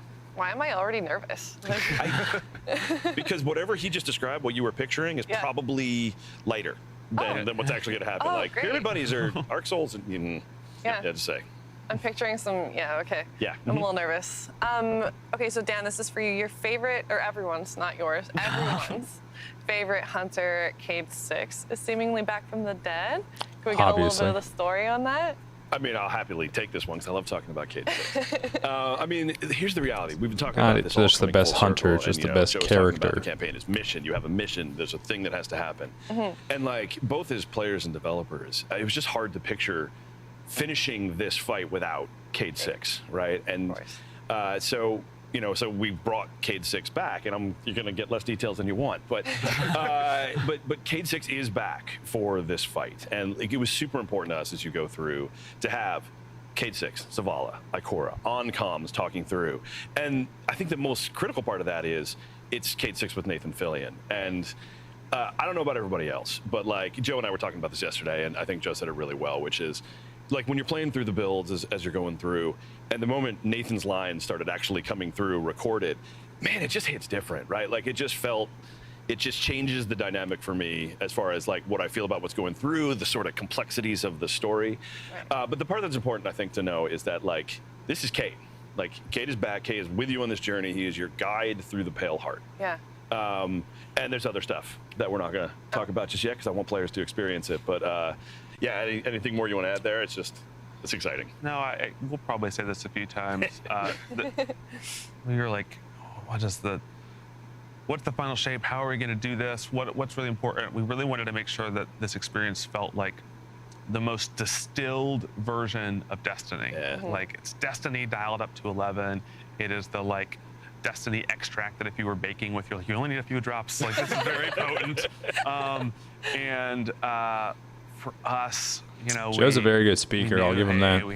We've been planning this narrative roadmap out for a long time. We were like, okay, we know we need to make the best of this moment that we have with Cade here.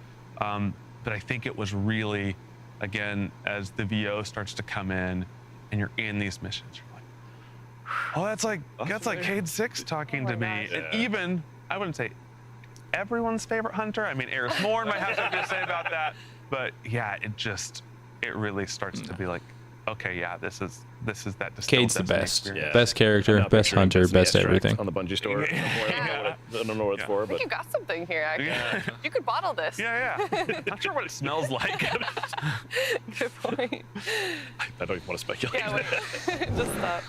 So we've been talking about Final Shape. Let's talk about episodes. We've seen some feedback from the players that the season model has gotten a bit predictable at times, and we just saw in the showcase our content cadence is getting refreshed with this episode model. Can you talk us through what episodes are and how they're going to be different than seasons? Sure, yeah. So, I mean, let's start with sort of what episodes are at their core, right? I think the easiest way to think about episodes is the natural evolution of the seasonal model. Because the seasonal model's done a lot of great things for Destiny. Mm-hmm. I think we've run seasons for the better part of 3 years at this point, and it has allowed us to deliver, you know, really quality experiences at a 3-month, you know, very fast cadence, 20-something really move the seasons story then? forward. I think we've told some great stories. To do 4 a year, that's introduced some new 12. How do activities, they? new mechanics, really moved everything forward.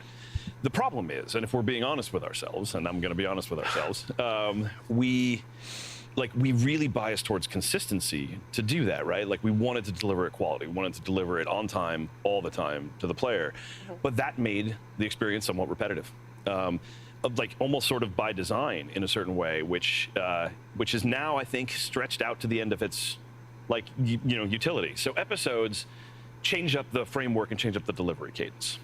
So there are 3 episodes a year. The first one will start alongside the Final Shape, and parts of it will start a little bit after. We can touch on that in a sec. But these 3 episodes are split into 3 acts each.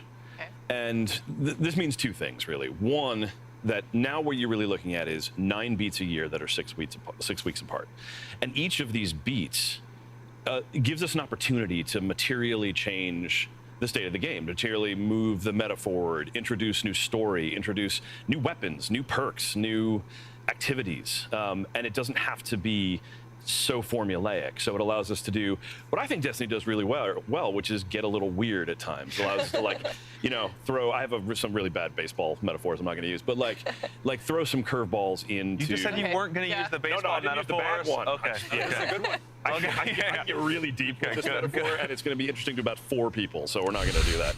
But like, it allows us to react more to, what else is going on in the game. It allows us to change up the way we look at content delivery in a way that I think is just strictly better for all of us who are players, right? Like these 6 weeks, the 6 weeks in between major beats, I think is a really good way for players to, play Destiny in where, within their own lifestyle, how it fits into the white space of their life.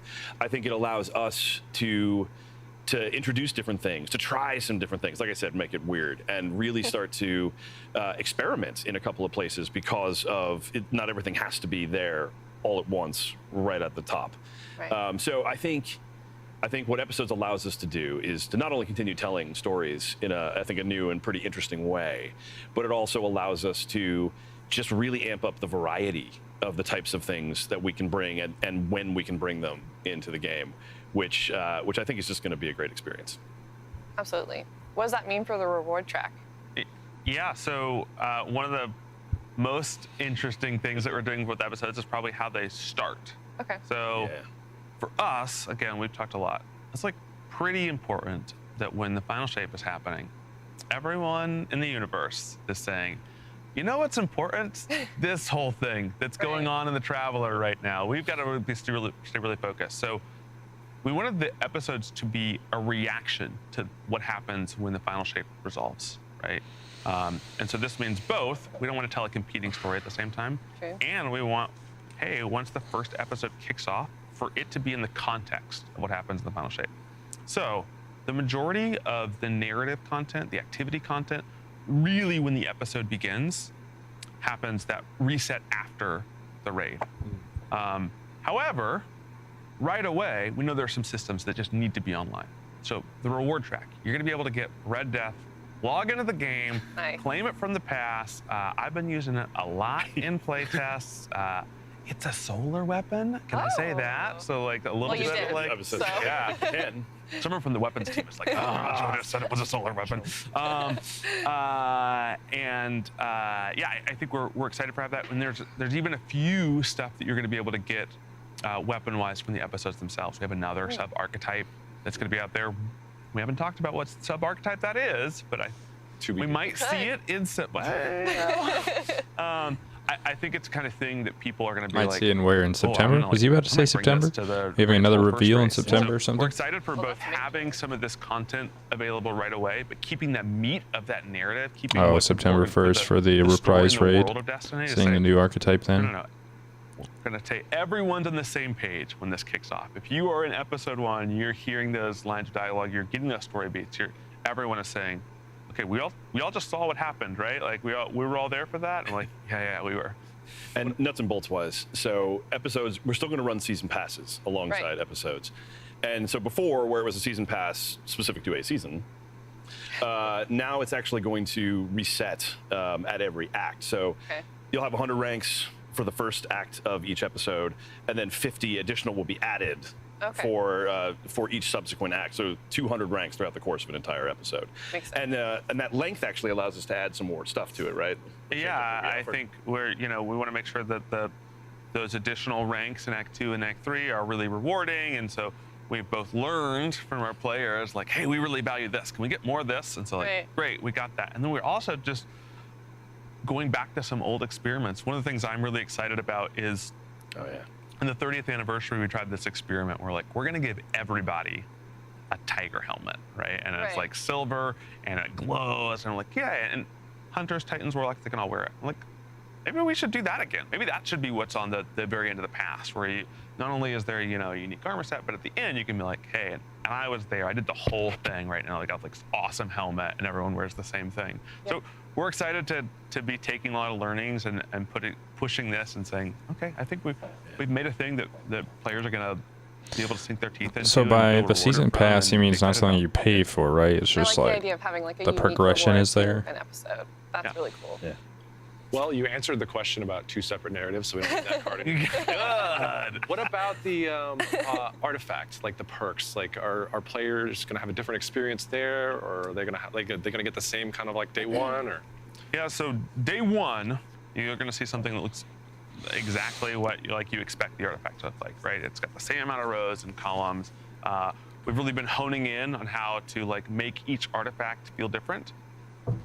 What's going to happen, though, is when Act 2 rolls around, some magic space appears at the top of the artifact, and a whole nother row appears. Nice. And so this is not meaning you're going to get less in Act 1. You're going to get the same amount you're used to. But Act 2 brings another row. Whole new ways to modify the game. And Act 3, another row on top of that.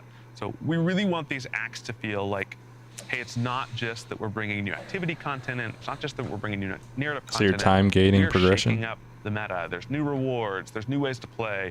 There's new nightfalls in the rotation. Right? All of this is sort of what we're hitting at. It's like, yeah, we love this idea of, players finishing the final shape, an episode kicking off, and then just being a few weeks away from like, wait, Act 2 is like weeks away? And you're like, yeah, it's right around the corner. And then they're in Act 2 and like, oh, Act 3 is weeks away? Yeah. Like, how can we make sure that Destiny always feels like it's changing and evolving? Yep.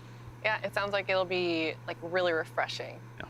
More often. So do you have to buy the But whole can you tell us episode what or just happens after acts? the first 3 episodes? What's next with Destiny 2? So the episodes are our new storytelling framework.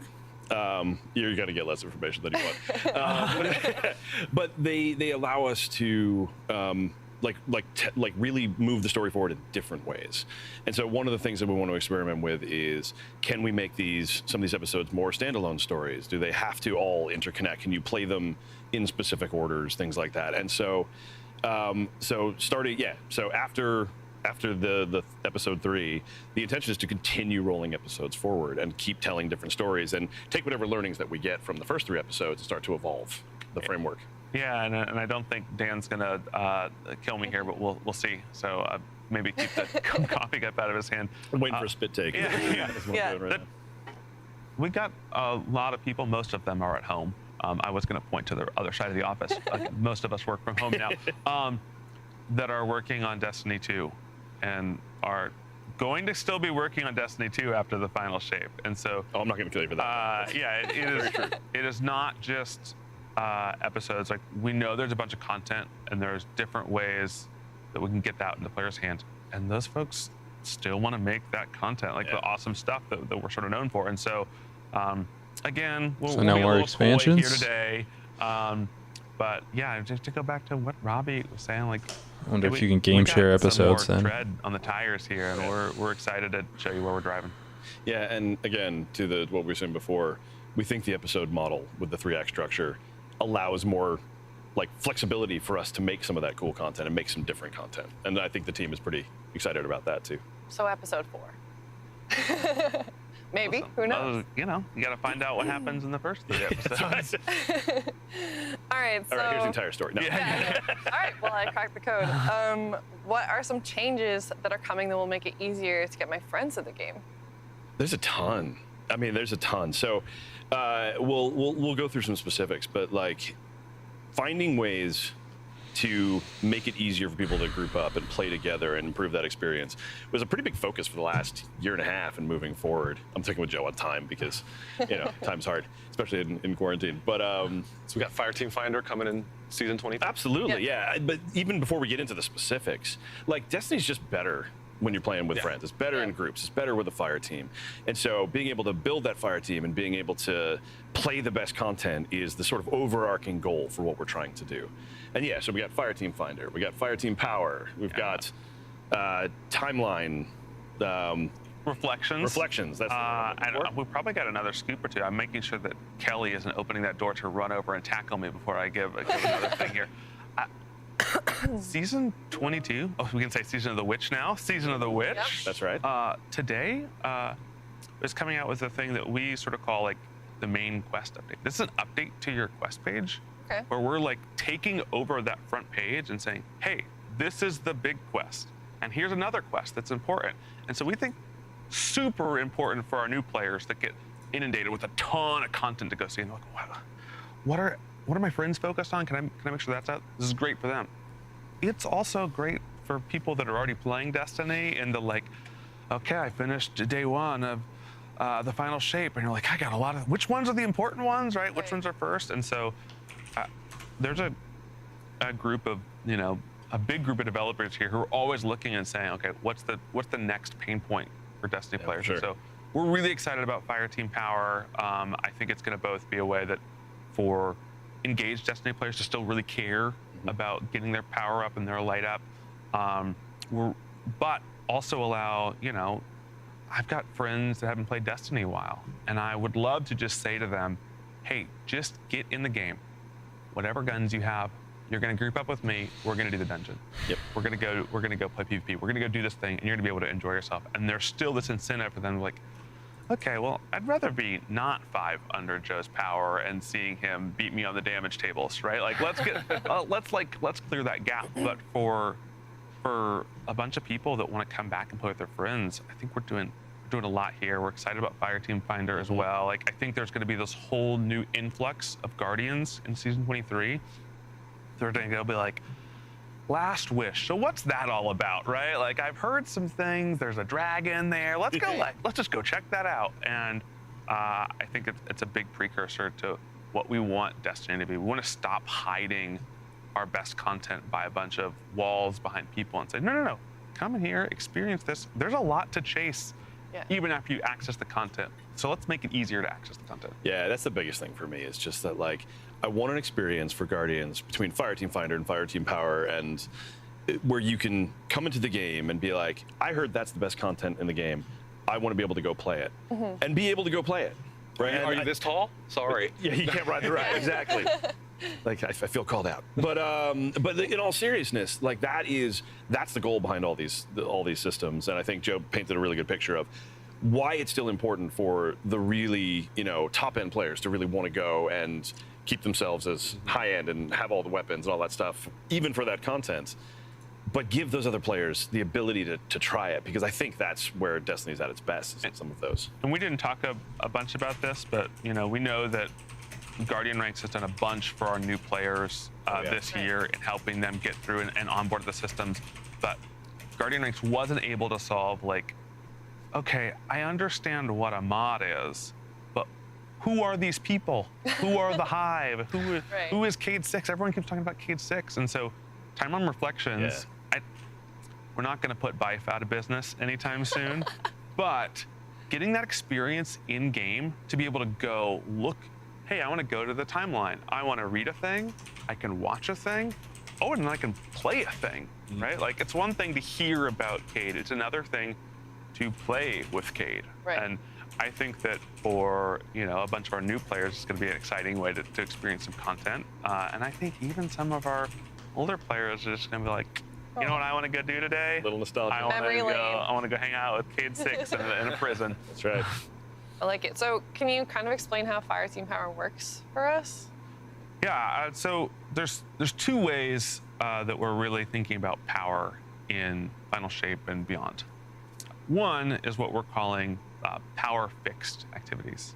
And so this is stuff like free roam destination, the regular strikes queue, the base power of an exotic mission, right? Which we're really excited, like, we want to build more Seraph Shields, we want to build more Presages. And so for a bunch of this, we're going to say, even if you don't have a friend, right, go into this, bring whatever you want. We've adjusted the difficulty for it to just feel good to play, right? And so we know you want to go around the destination and be able to one-shot dregs with the hand cannon. Yeah. We also want the destination to put up a little bit of resistance and to feel like maybe I can't be shot by 15 dregs. And so, like, we're dialing in that power, but it's like, okay, this is a great, like, base experience. For the story of Final Shape, that experience is power fixed. So you're going to get power upgrades, but you don't have to equip them, right? Right. Then, post that, we say, hey, we've got a bunch of power-enabled activities too. There's the aspirational stuff, the raid, the dungeon, trials, right? For this, say, okay, I care about power.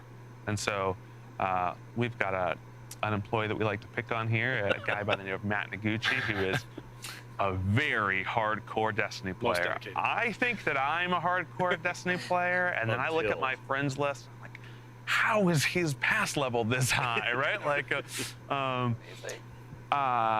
and so we still want to say, hey, you feel like you're rewarded and engaged, but you can go into Nightfall and let's say, hey, you've been out across the world doing good deeds. You weren't able to play Destiny for the last 3 months. You come back and say, I like Destiny, but what I really like are dungeons, really like are raids.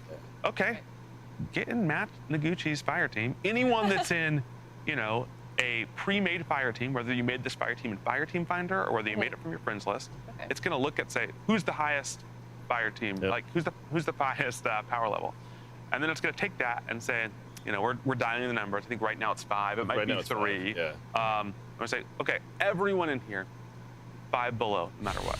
Now, if you're close on that, great. We're going to respect your power. But no matter what guns you have, no matter what armor you have, we're going to say, hey, we're going to take this all up. And so you don't have to worry about, hey, I don't have the new stuff that I need. Instead, I'm like, hey, go play the raid and then go get the new really good raid weapons, right? Like, that's the thing we want you to be caring about. Not that you can't step in the content at all, right? Focus on the optimization, not on the requirement. So I can load in with the green loadout? You want to? I mean, listen. I put on some armor that can't take resistance mods, Right. and that's a bold choice. But doable. But doable. Yeah, yeah. We will not. So I'm sure we'll see some wacky raid clears that are like, oh, I did it all in the Broken Parade set, and they're like, you certainly did. What That about? sucks for you. Yeah.